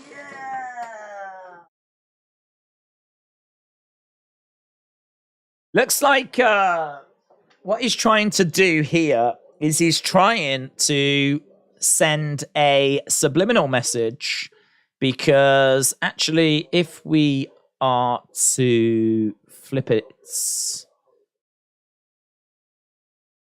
vertically, will it flip vertically?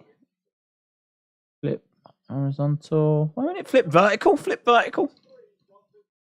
There. What you can see is actually doing is he's creating an A.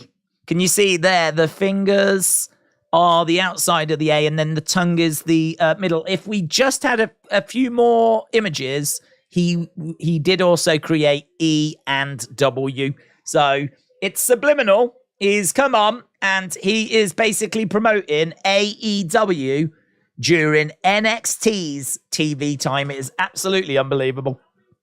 Unbelievable. Tony Khan promoting AEW. Cheeky.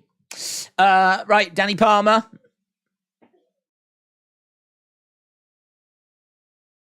Over the weekend. What can I do to get better?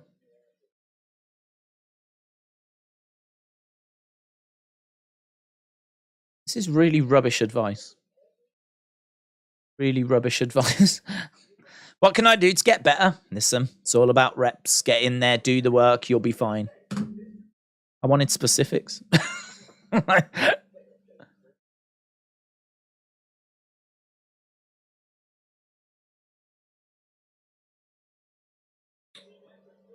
Okay.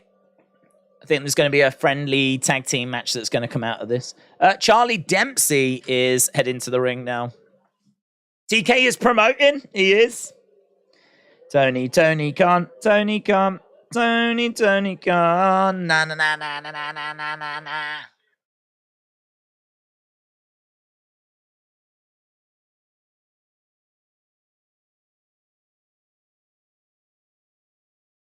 Okay, Charlie Dempsey against Tyler Bate. This is pretty fun, isn't it?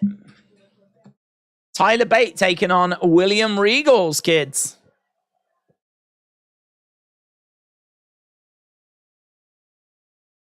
Big strong boy.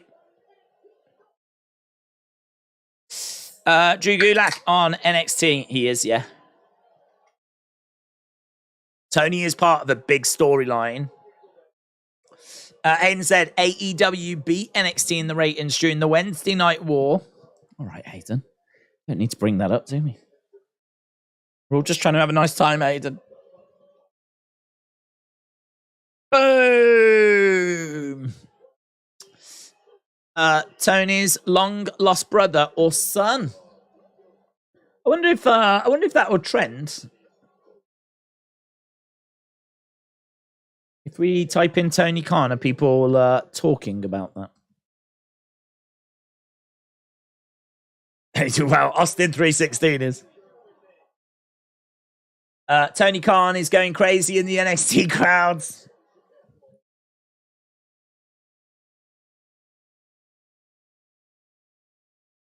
Yeah. People have spotted it.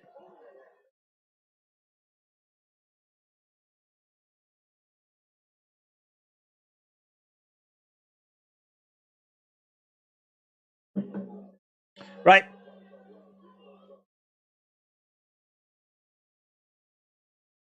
He should have popped Dempsey with that towel. I thought he was going to do it. Do you think Booker T will order DoorDash again? Did you see the video of him talking about that? He said, he got asked the question, are you a bit off with the fan? He's like, oh, a little bit.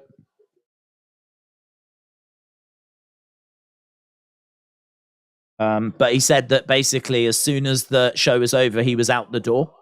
Like, as soon as the show ended, he was done. He was gone. And he said everything he had to say.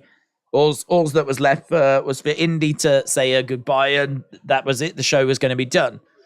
So he wanted to make sure he got his order in, so he had hot food. I mean, it's not a good look, is it? Who's going to tell him off, though? Shawn Michaels ain't going to tell him off, is he? Dempsey grabbing... we've had loads of matches. All I feel like I do during these streams is just change this thing at the bottom. Dempsey versus Tyler Bates. Whoa, headbutt. Both go down. Both go down. I think at Night of Champions, there needs to be at least one change. Says Bryson. Tom said, people are thinking Tony had something to do with CM Punk going to Raw, so it could be him. Irish Rebel said, it's always nice to see Austin 316.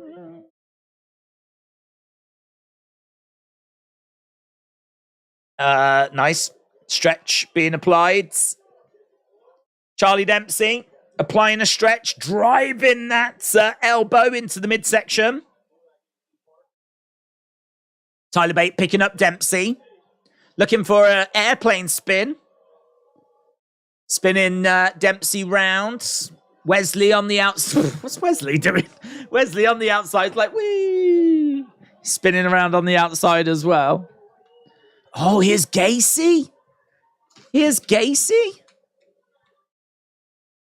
So why wasn't Gacy out there at ringside earlier? He had to deal with some, but what he had to deal with was what? 45 minutes later. Tyler Bate over the top, comes down, crashing onto Gacy. Crashing onto Drew Gulak. Tyler Bate getting back into the ring. Ducking underneath, swing and a miss there by Charlie Dempsey. Against the ropes. Oh, big shot by Gacy. Lovely bridging suplex. And Dempsey's picked up the win. Charlie Dempsey beats Tyler Bates.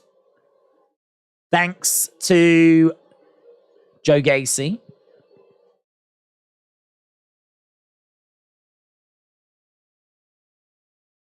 Is it what? Is it going to be Gacy and Wesley? Gacy, I'd be all right with Gacy as North American champion. Bang! Tyler Bate got walloped. I mean, there was so much going on there. You had Gulak on the edge of the ring, distracted. Gacy smacking Tyler Bate. It was all happening.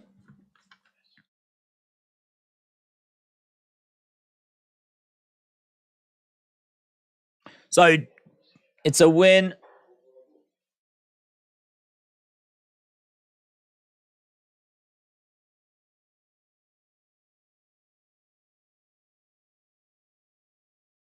I'm not going to let him do this by himself. Carmelo is making his way down to the ring. Now we're moving on again. Time to change this thing at the bottom again. Jeez Louise. What's this? Shove as many people on the show as we can, week. Here's Jensen and Briggs, or Briggs and Jensen, taking on Hank Walker and Tank Ledger. Briggs, Jensen versus Walker and Ledger. There does feel like just a lot of matches this week that haven't really been set up. Briggs and Jensen. We've still got, I think we've still got another match to come, haven't we, in that women's tournament? So maybe that's our main event. Hank and Ledger. Okay. I suppose it's one of them, innit? We've got to get people on TV. So we've got to give them experience, got to get going with some people. Certainly no time to mess around. No time to go off and make a sandwich. By the time you come back, you've missed 2 matches. By the time you've buttered your bread, you've missed a match. Country Girl. Main event is going to be Bron and Trick. Oh, yeah, good shout. So maybe we do the women's match after this, and then we got Bron Trick after that. There is another women's match. I forget which one it is. Isn't it Kiana James? Kiana James against someone. Oh, Lyra. Kiana against Lyra, I believe. They waste now time getting Waller out the merch commercial. Trick and Breaker main event in. LA Knight said, my eyes are closing. Enjoy the rest of the show. LA Dort Knight, I hope you're falling asleep and not dying. Oh, that would be a shame.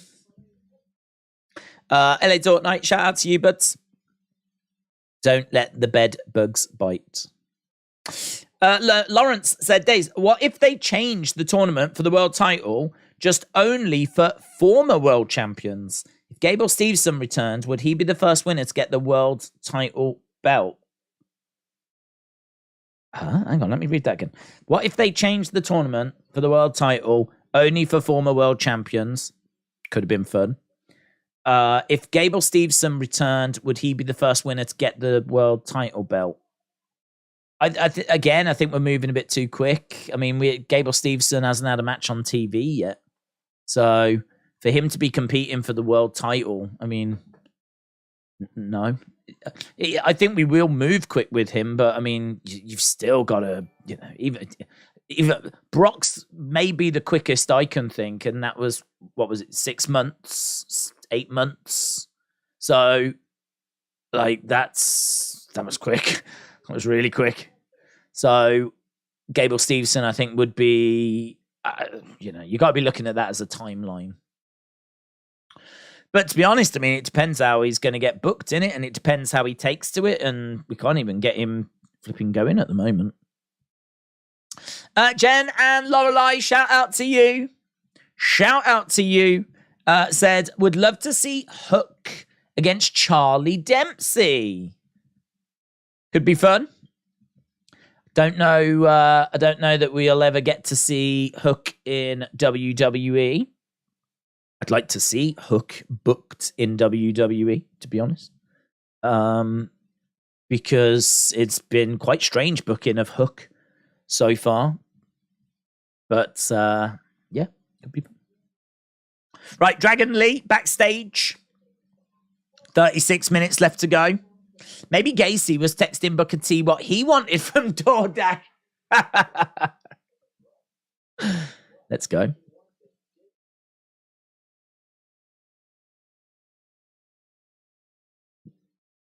Noam Dar only cares about 2 things. Supernova Sessions. Hello, hello, hello. Oh, man. Shah Samuels, I heard, was there. Well, I was being told he was there last week. Mr. Dragon. You and I have got off on the wrong foot, Mr. Dragon.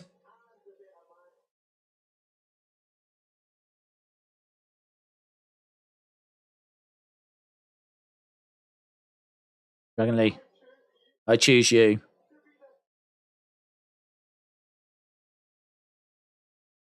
Brilliant. Supernova Sessions.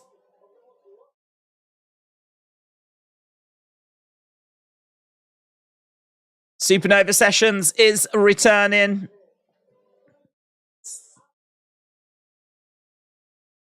Your career will skyrocket after this. So, Mr. Dragon.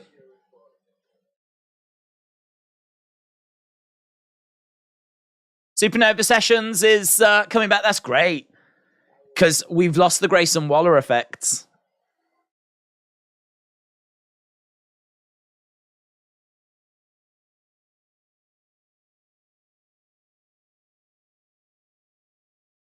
Okay.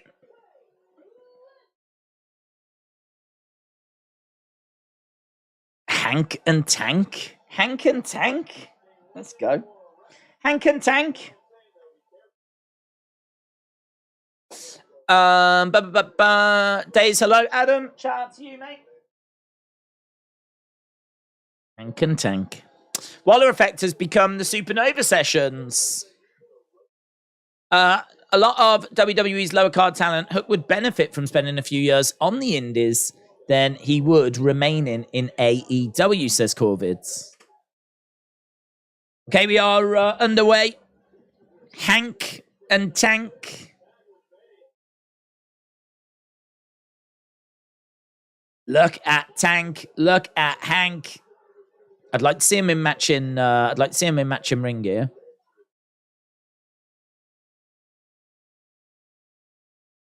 I'd also like to see Hank Walker change his hairstyle.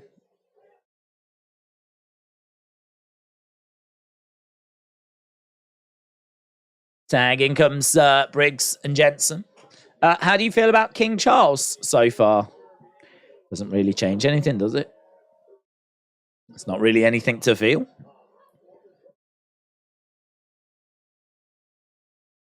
Elbow drop. One.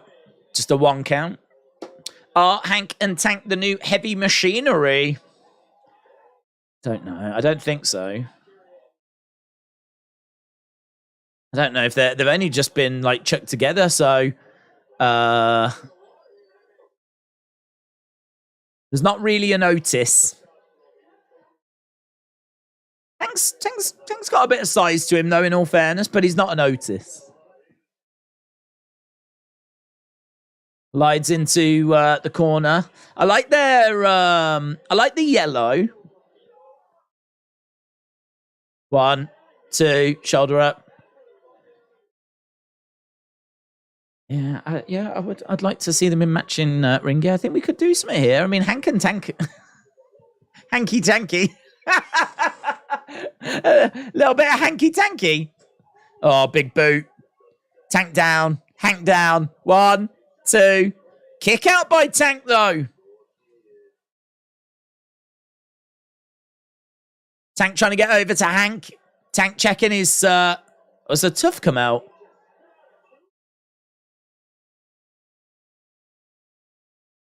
Yeah, Tuff just came out. He just in his mouth, and he just put. I wonder if he's got like a Tuff that he can pull out. I wonder if like he's got a fake tooth or something. I don't know, but he did just grab a tooth. I mean, he did. In fairness, there was a big boot that he suffered. Wow. I mean.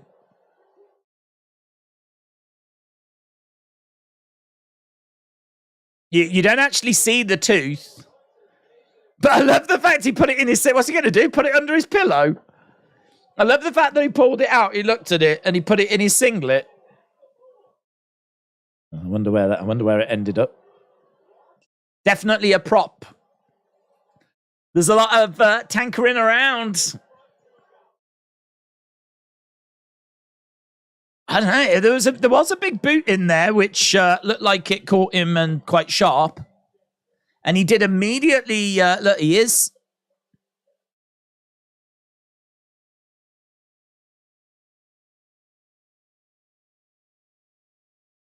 Yeah, I don't know. I don't. I honestly don't know if that is. He is constantly going back to it. Looking at the replay, but something for the Tooth Fairy. That was legit, says Corvids.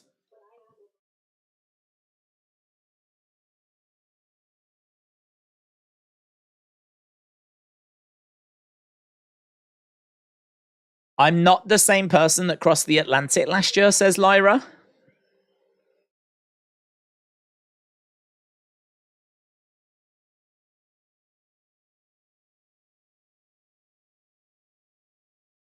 Three women have been marked. Kiana James, you are the first. Nice video package. I'm sure he'll have pictures on Twitter. Yes, well, he should. He should. Sting in AEW through pom-poms at MJF. Yes, that happened. He looks like the kind of guy that would have a removable tooth. Yeah, he does, in all fairness. I mean, I don't know if they even exist. I believe you can get ones that are on like a bit of a brace that you can detach and pull out, but I think it's on a brace. I don't know if you can just get teeth that you can go that just pop out individually. Maybe you can. I don't know enough about it.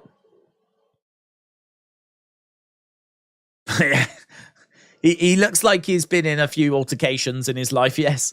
And it wouldn't surprise me if there was the odd trauma that is suffered in sport or even recreationally. I don't know.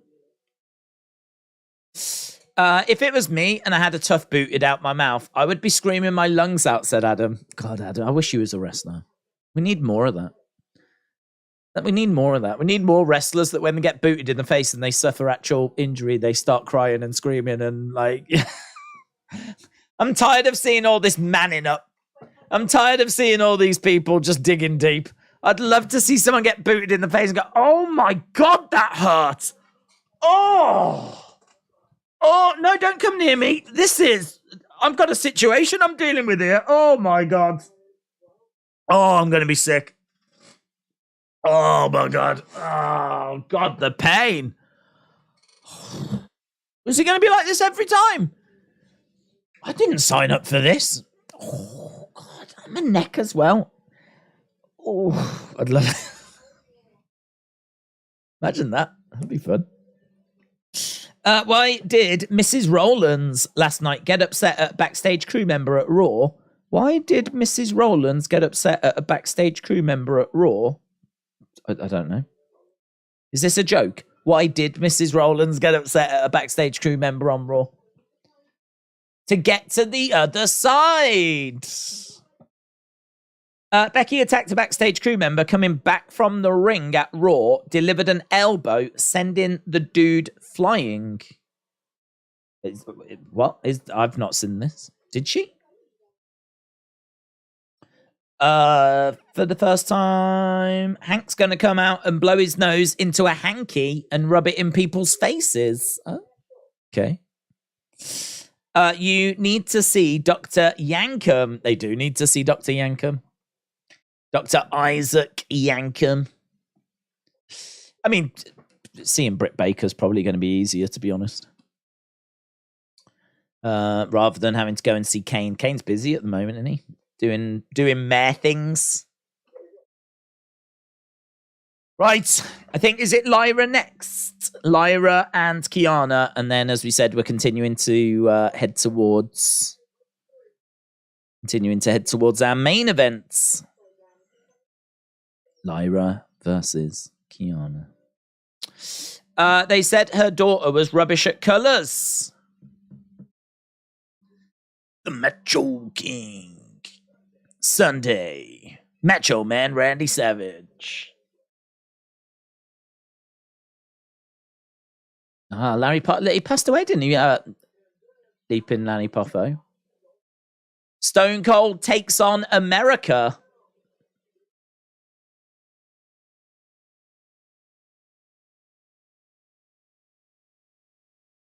WWE Superstar Sunday. I mean, that looks fun, doesn't it? I'd watch both of them shows. Hard-hitting home troops. Nathan Frazier presents Hard Hit. Oh, yeah, another week of this. Nathan Frazier. Okay.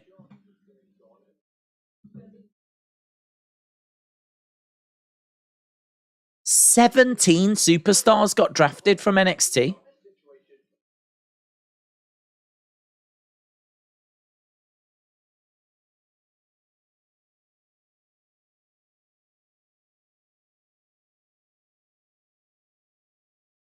Axiom, Dragon Lee, Obafemi.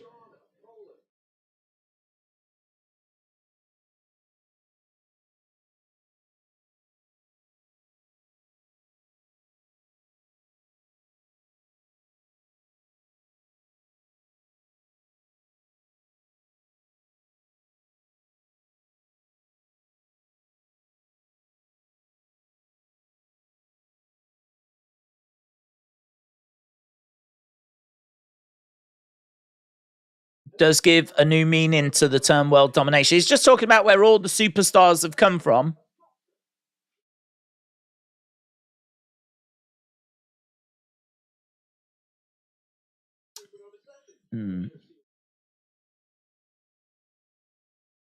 My first ever WWE show. Look at that, all the way back in 2021.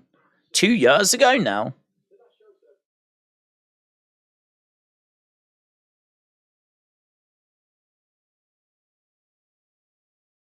This hard-hitting home truth reminds me a lot of Last Week Tonight. The way that it's kind of done, it feels like they've definitely took from Last Week Tonight with thingy, John Oliver.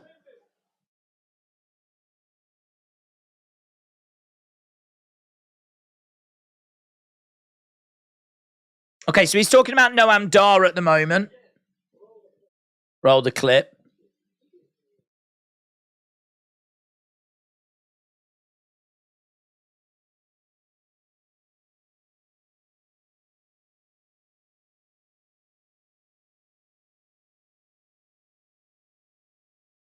Have you seen anything from Fraser, both in NXT UK, NXT 2.0, that was as good as his matches in AEW? His matches with Axiom were pretty fun. I mean, I didn't watch him in NXT UK, so I can't say, to be honest. I think it's difficult because I think there's a level of expectation around him now, whereas when he was in AEW, he was just some unknown who just, put on this banging match that, got buzz. Whereas now he's a bit more known, isn't he? And I don't know. I think if we was to put him in a singles match against a good opponent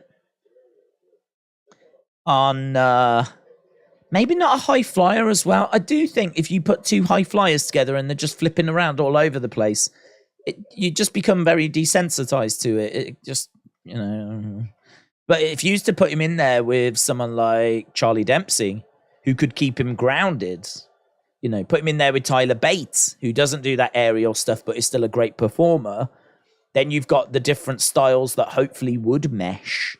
But I mean, in all fairness, we ain't done much of them in NXT, have we?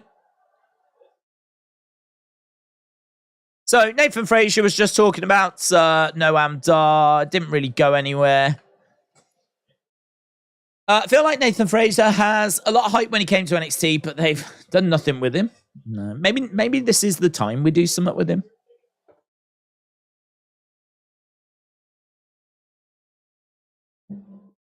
Dun, dun, dun. Dun, dun, dun. I loved her, and I keep saying it, but I loved her. Is it red and black ring gear that I just thought looked so sharp? Looked really good. I don't think she's wore it since. Right, Lyra against Kiana in this women's tournament. Who do you think will reach the final? We just talked about that. I think Lyra will get through this. So then it'll be between Tiffany and Lyra. I think it really depends who you want to win it. Well, no, sorry, this is on the other side, isn't it? It'll be Tiffany and probably Cora. Tiffany and Cora, Lyra and Tiffany and Roxanne. I'm having to remember the bracket. Tiffany and Roxanne, Lyra, Cora. That's what I think the next round will be. And then it's like, do you go with Tiffany or do you go with Cora?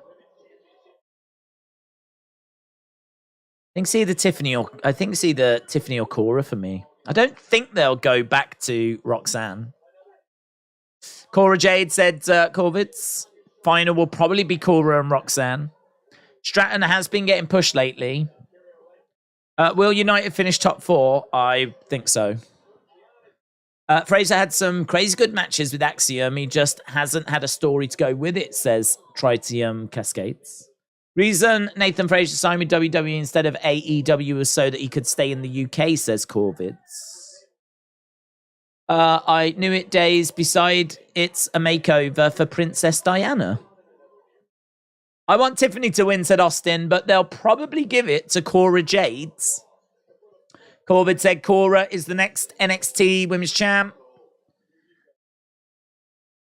We've got Lyra getting slingshotted into that middle rope and spills to the outsides.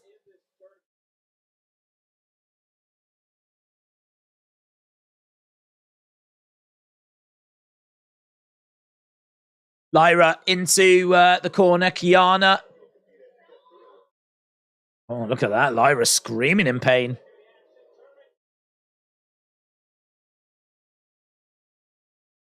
Capitalize?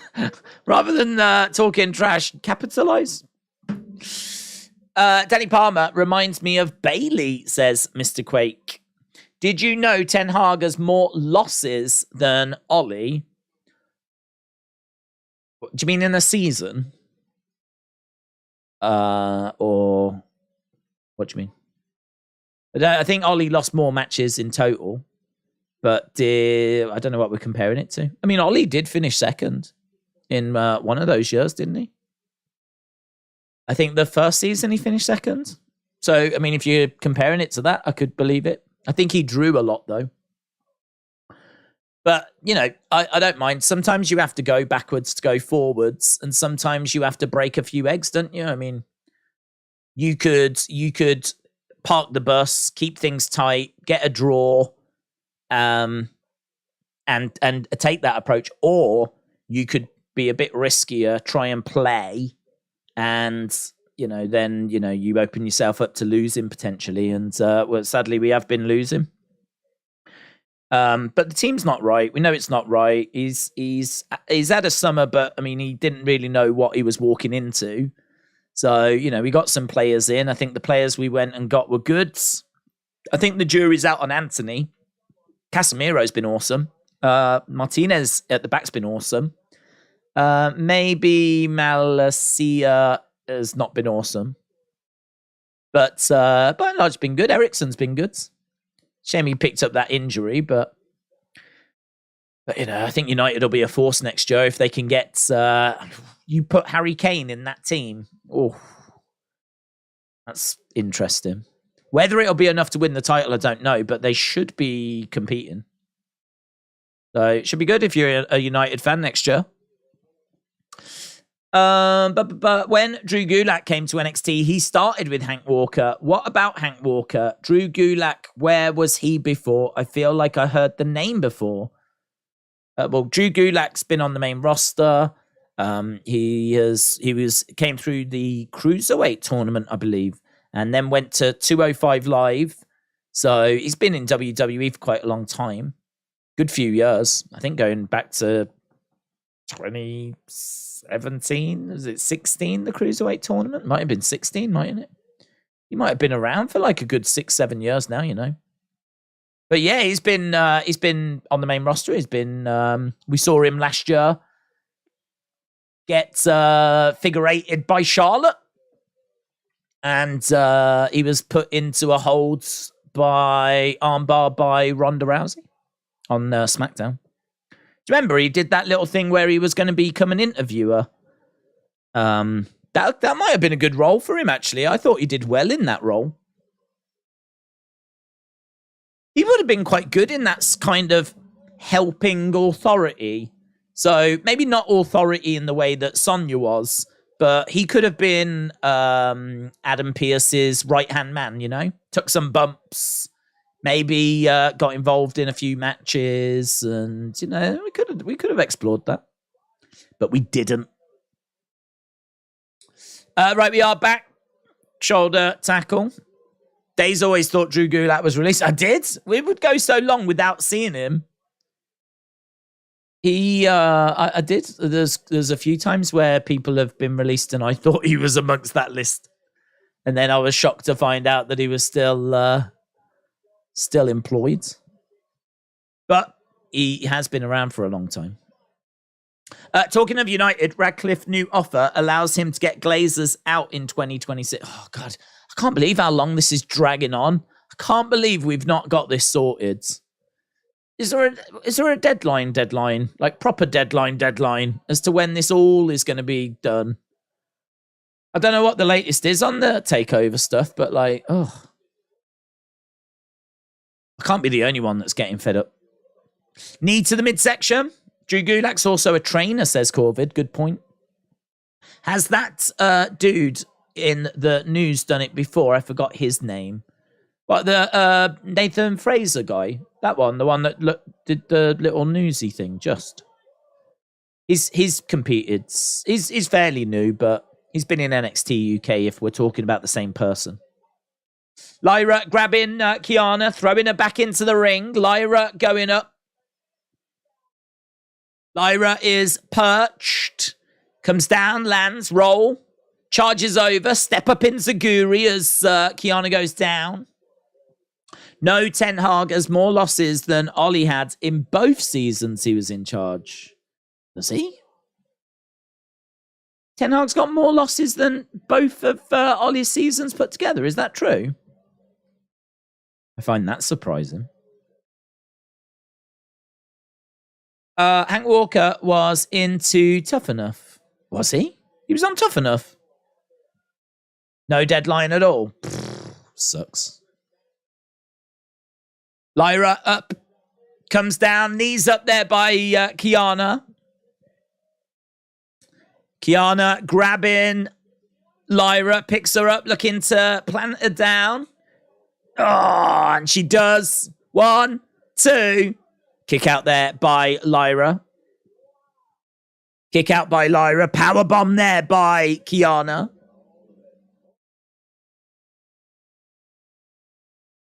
She did kick out. Booker T said, I can't believe she kicked out. Lyra. She sells well, Lyra. Grimacing in pain. Another knee strike coming in. Lyra trying to get back up. She's over by the ropes. Lyra up, lands on her feet. Spin. Lovely kick. Look at that kick.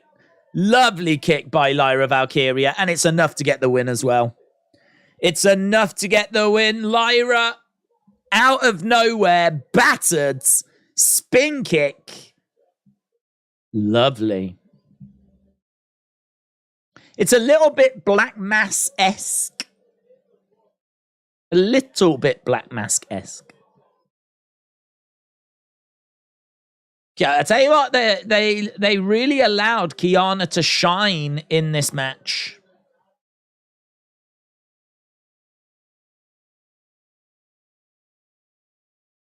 Bang. The scoring is horrible. You need to move in a way that looks as though you're selling. The scooting is horrible. NXT is alternative hip-hop. Tiffany has qualified. Lyra has qualified. So Fallon Henley against Cora Jades. I think that's going to be next week. Should get a little rundown of next week's card. We've got 10 minutes, and then, of course, guys, don't forget about the overrun, yeah? Right, they're in the bar. Gallus.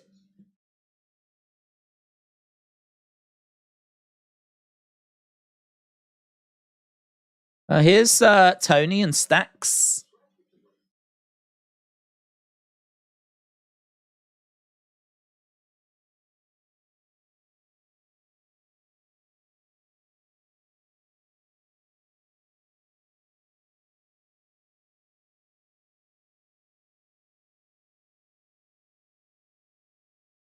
Whoa, whoa, whoa.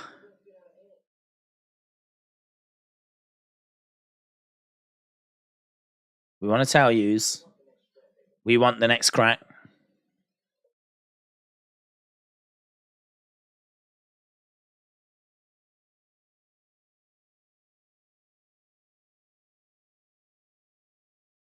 We handle business a little differently.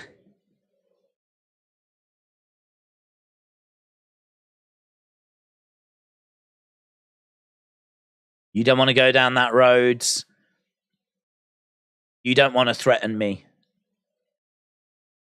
Yeah, because in all fairness, if you threaten Tony, he'll throw you in the river and you'll end up getting drafted to Raw or SmackDown.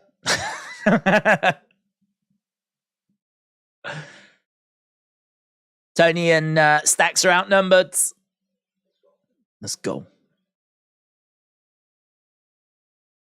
So they wanted the title shot. They didn't get it, but they might get it. Dem Gallus boys like to drink. They do. They do. How did they make it that quick to the bar? That's a good point. Okay, Trick against Braun Breaker. And we know that Carmelo is on his way as well.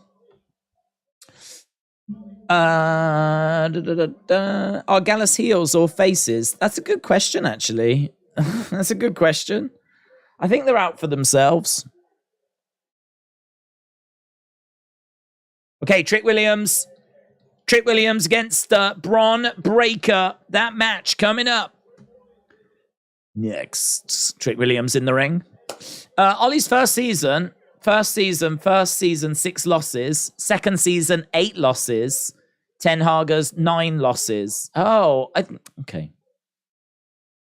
I thought you meant he had more losses than Ollie in his 2 seasons combined. It's like, really? How's he done that? So Ollie had 14 losses. Ten Hags had 9 losses. Mark said, who do you want United to sign in the summer? That's a good question because there's a real conversation about Victor Osimhen or Harry Kane because we need a striker. We need a number 9. I think we could also do with another midfielder, and I think we could do with a right back. I think we could do with another central defender. We might want another goalkeeper. The amount of money that we could spend in the summer, we won't get all that. But, you know, definitely there's reinforcements that are going to be needed. But I think top of that list is probably going to be a striker. So Harry Kane or Victor Osimhen. Osimhen's going to be younger, but I don't think he offers the link-up play that Harry Kane does. Harry Kane is Premier League proven, should be able to move to United and just hit the ground running, whereas Osimhen might be a bit of a settling in period. It's very different doing it in Serie A compared to the Premier League, but he's such a great talent, shouldn't be a problem. Both going to be 100 million plus. It's tricky. Don't know. I really don't know. I wouldn't be upset whichever we get. As long as we get one, I won't mind either. If we got Osimhen, lovely. If we got Harry Kane, lovely. Do I have a preference? I don't know. I really don't know. I think Osimhen because of his age, but Harry Kane is very hard to not have. He's proven, you know. And actually, for what we need, maybe him being a bit older and being England's captain might actually help us. So, tricky. United spend too much money. They don't play the players they've signed. Who's your favourite Premier League team? Mine is Man United. We are at commercial break, by the way. I thought the women's match was supposed to be the main event, says Megan. I don't know, to be honest. I thought it was, but as people said, you know, Trick and Bron is a big match. It has had a decent build. So this is the way we've gone. Harry had 12 months left on his contract. Levy will still demand 100 million. Yeah. Trick, get up out of bed, then go to the gym and barber all day. Repeat daily, says Bryson. When it's picture-in-picture with us, it goes in break, never in picture, and is all like that with non-US states. Yeah, we don't get picture-in-picture. This is the problem with the Glazers taking so long. We can't prepare for next season. True. I don't want to talk about football. I've come on here to forget the pain, said Retribution. Carmen Live said, what were your thoughts on Backlash? I thought it was a fun show for what it was. I thought that it was... I made the point on the web that I think that you could run a show like that on a regular basis. Good, you know, chunk of the matches had little builds. It's, you know, I mean, like Sammy, Kevin, Riddle against Usos and Solo. It's the kind of thing you'd get on Raw or SmackDown. Zelina and Rhea had next to no build on it. I mean, Amos and Seth had literally no build on it. Brock and Cody was just based on an attack. There was an attack the night after WrestleMania, and that was it. You know, led to this match. In fact, even Bad Bunny and Damian Priest was just built on an attack. So, you know, this isn't. It didn't have a big, massive build or anything. We got to go to a different country. We got to experience a different crowd. Got a slightly different flavor. I thought there was some positives. I thought the show was easy to watch. So, but it sort of gave me a bit of a in your house vibe. I didn't get big premium live event vibe. Like if you had to actually pay for that as a pay-per-view, I don't think it would have done that well. But, you know, I think for a fun kind of Saturday night, I think it was fine. Yeah, it's good. Had some good moments. Had some all right moments. I mean, I don't think Amos and Seth was that great. I don't think the Bloodline Sammy match was that great. I don't think the Brock Cody match was that great. But it wasn't a disaster. I thought it was all right. I had fun. I enjoyed it. Here's Bron Breakker. Juan said at some point I was a United fan, but then I switched to City. That's just not possible. Is that okay? No. Has it happened to others? Literally no one. Literally no one would support Man United and then switch to City. Amos and Seth was announced out of nowhere. Said, good point. It was. But, you know, the end result we got was fun at Backlash in the sense of the people were loving it. People were like enjoying the show, saying it was like 10 out of 10 and just absolutely loving it. My point is the amount of work it took to set it up, I don't think was that great. So, you know, there's no reason why we can't have those kind of fun trips abroad, quick little setups. There's no reason why we can't do that. And because it's on the network as well, there's no extra cost. To us. There might be to them, but there's not to us. If they could financially make it work, I'd love to see that type of show on a more regular basis. As well as, you know, the premium live events. Right, we are underway. Trick has got Bron, backs him into the corner. One of the towns besides Maryville, Indiana, and Highland, Indiana, I traveled through. Hammond, Indiana, during your stream last week was Skerverville, Indiana. Oh, you're all over Indiana, aren't you, buds? We're getting a right geography lesson regarding Indiana. Shout out to Carmen Live. Shout out to Indiana. Shot coming in by Trick. We are on the outside of the ring. We got Bron Breakker over by the commentary table. Shots raining down by Trick Williams. Is he still bout it, by the way? I don't think I've heard him say bout it in a long time. He used to all be about it.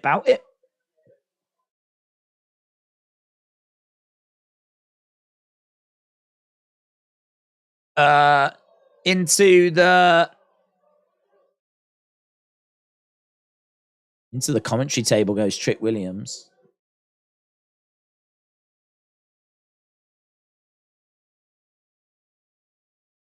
Bron Breakker throwing Trick into the ring and is pounding away on him at the moment.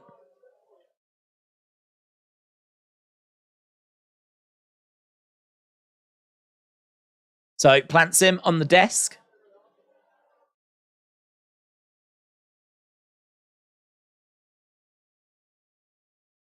Bron Breakker is very focused here. He's throwing Trick all over the ring. German suplex. I don't think he has said that in a while. There is no more bout it.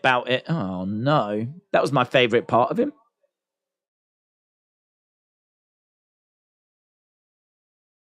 Bron Breakker chucking Trick all over the place. And Trick's a big guy, man. Big guy. I mean, he just back body dropped him onto the commentary table.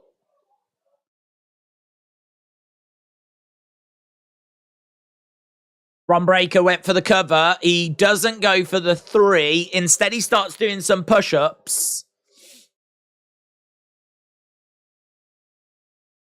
Bron Breakker grabbing a hold of Trick Williams.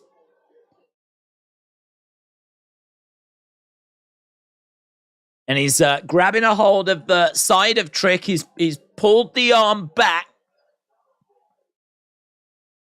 And he's got his hand. He's wiping it over the face of Trick.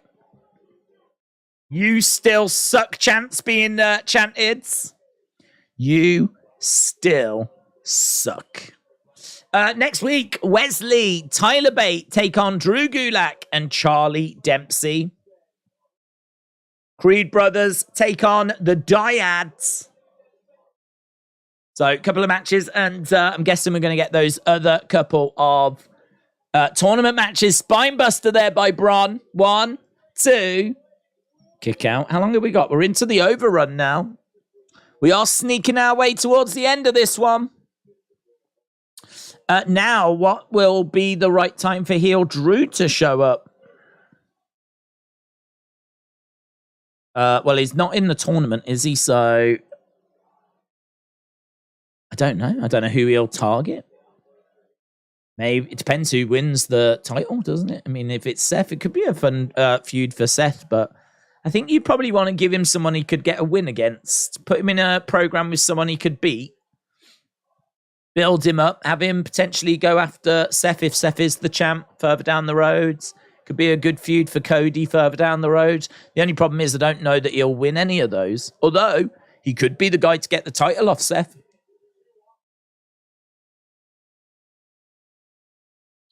Netbreaker by Trick. We've got shot coming in by Trick. Crowd are chanting for Trick. Trick throwing in some big shots. Drop kick there by Trick Williams. Duck underneath against the ropes. Collides into Bron Breakker. Bron Breakker goes down.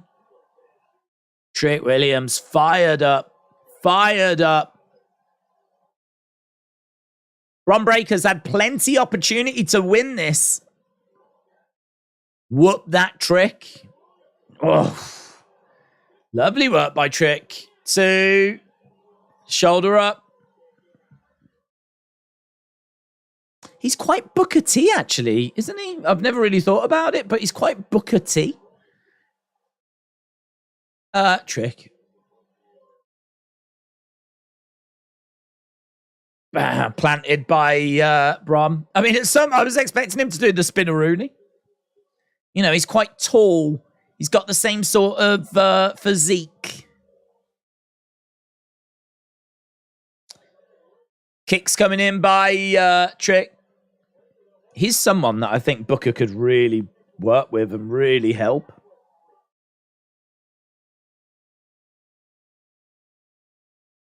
Trick charging over. Oh, gets caught with a spear. The straps are coming down by Braun. And he's going to...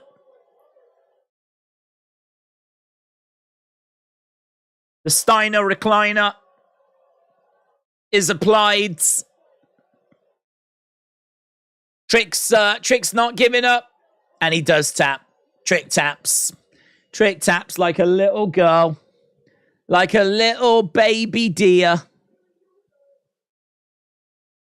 Like a victim. He taps. Tappity tap.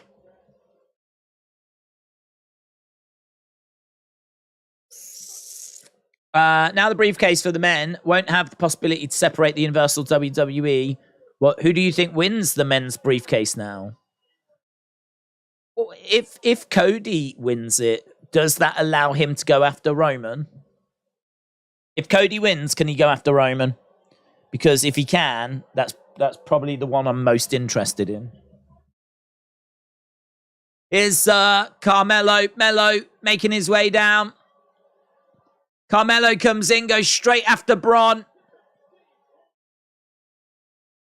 So Carmelo makes this... Oh, my God! Springboarded and got caught in the air. Damn, that was sick.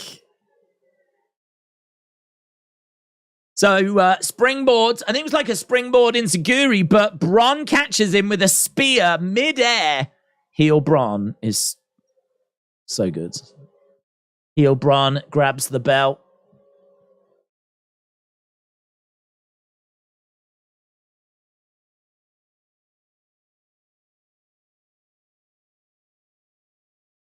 You still sucks, Chance Man allowed.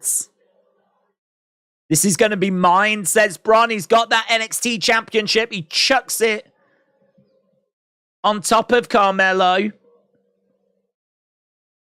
This is going to be mine.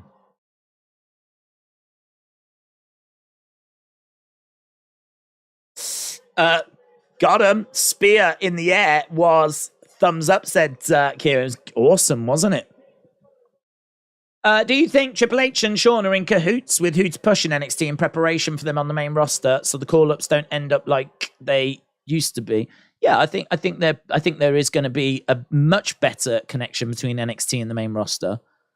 It's weird, isn't it? Because the relationship between Shawn and Triple H shouldn't be a better relationship than the one between Vince and Triple H. But I think Vince would always change his mind on a whim. I think Vince never really paid attention to NXT.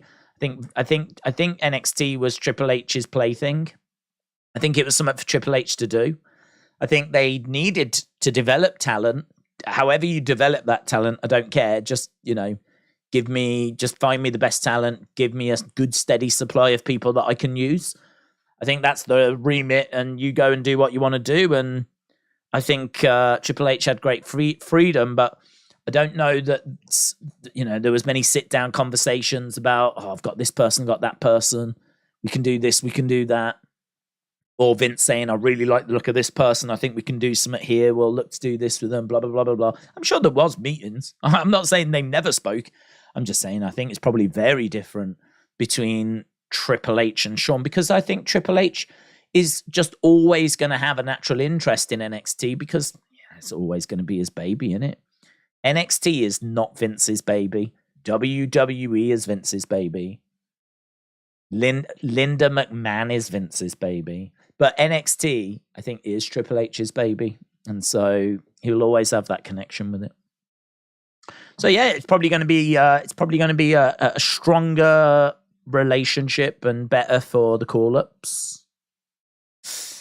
Gary Oldman is a United fan. Yes. It's just a shame you didn't know who he was. You probably still don't. You should watch Leon. He's in that. Funny you should mention Leon, actually, because that is a film that is on my radar. I don't have it. I have no plans to watch it. But I believe it to be... Is it a foreign film? Is it something to do with France and a hitman? I've got an awareness of it. I couldn't tell you that Gary Oldman was in it.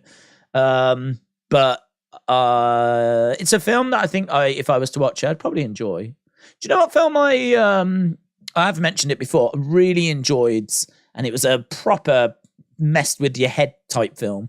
Old Boy.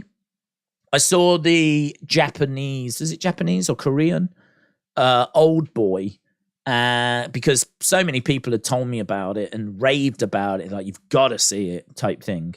I was like, okay. So I finally got around to watching it, and it was brilliant, and it was a mess with your head kind of a film. It's one of those that you just can't stop like thinking about, and just like, oh man, just messes with you. But yeah, that was, I don't know that Leon would be similar to that, but I enjoyed Old Boy.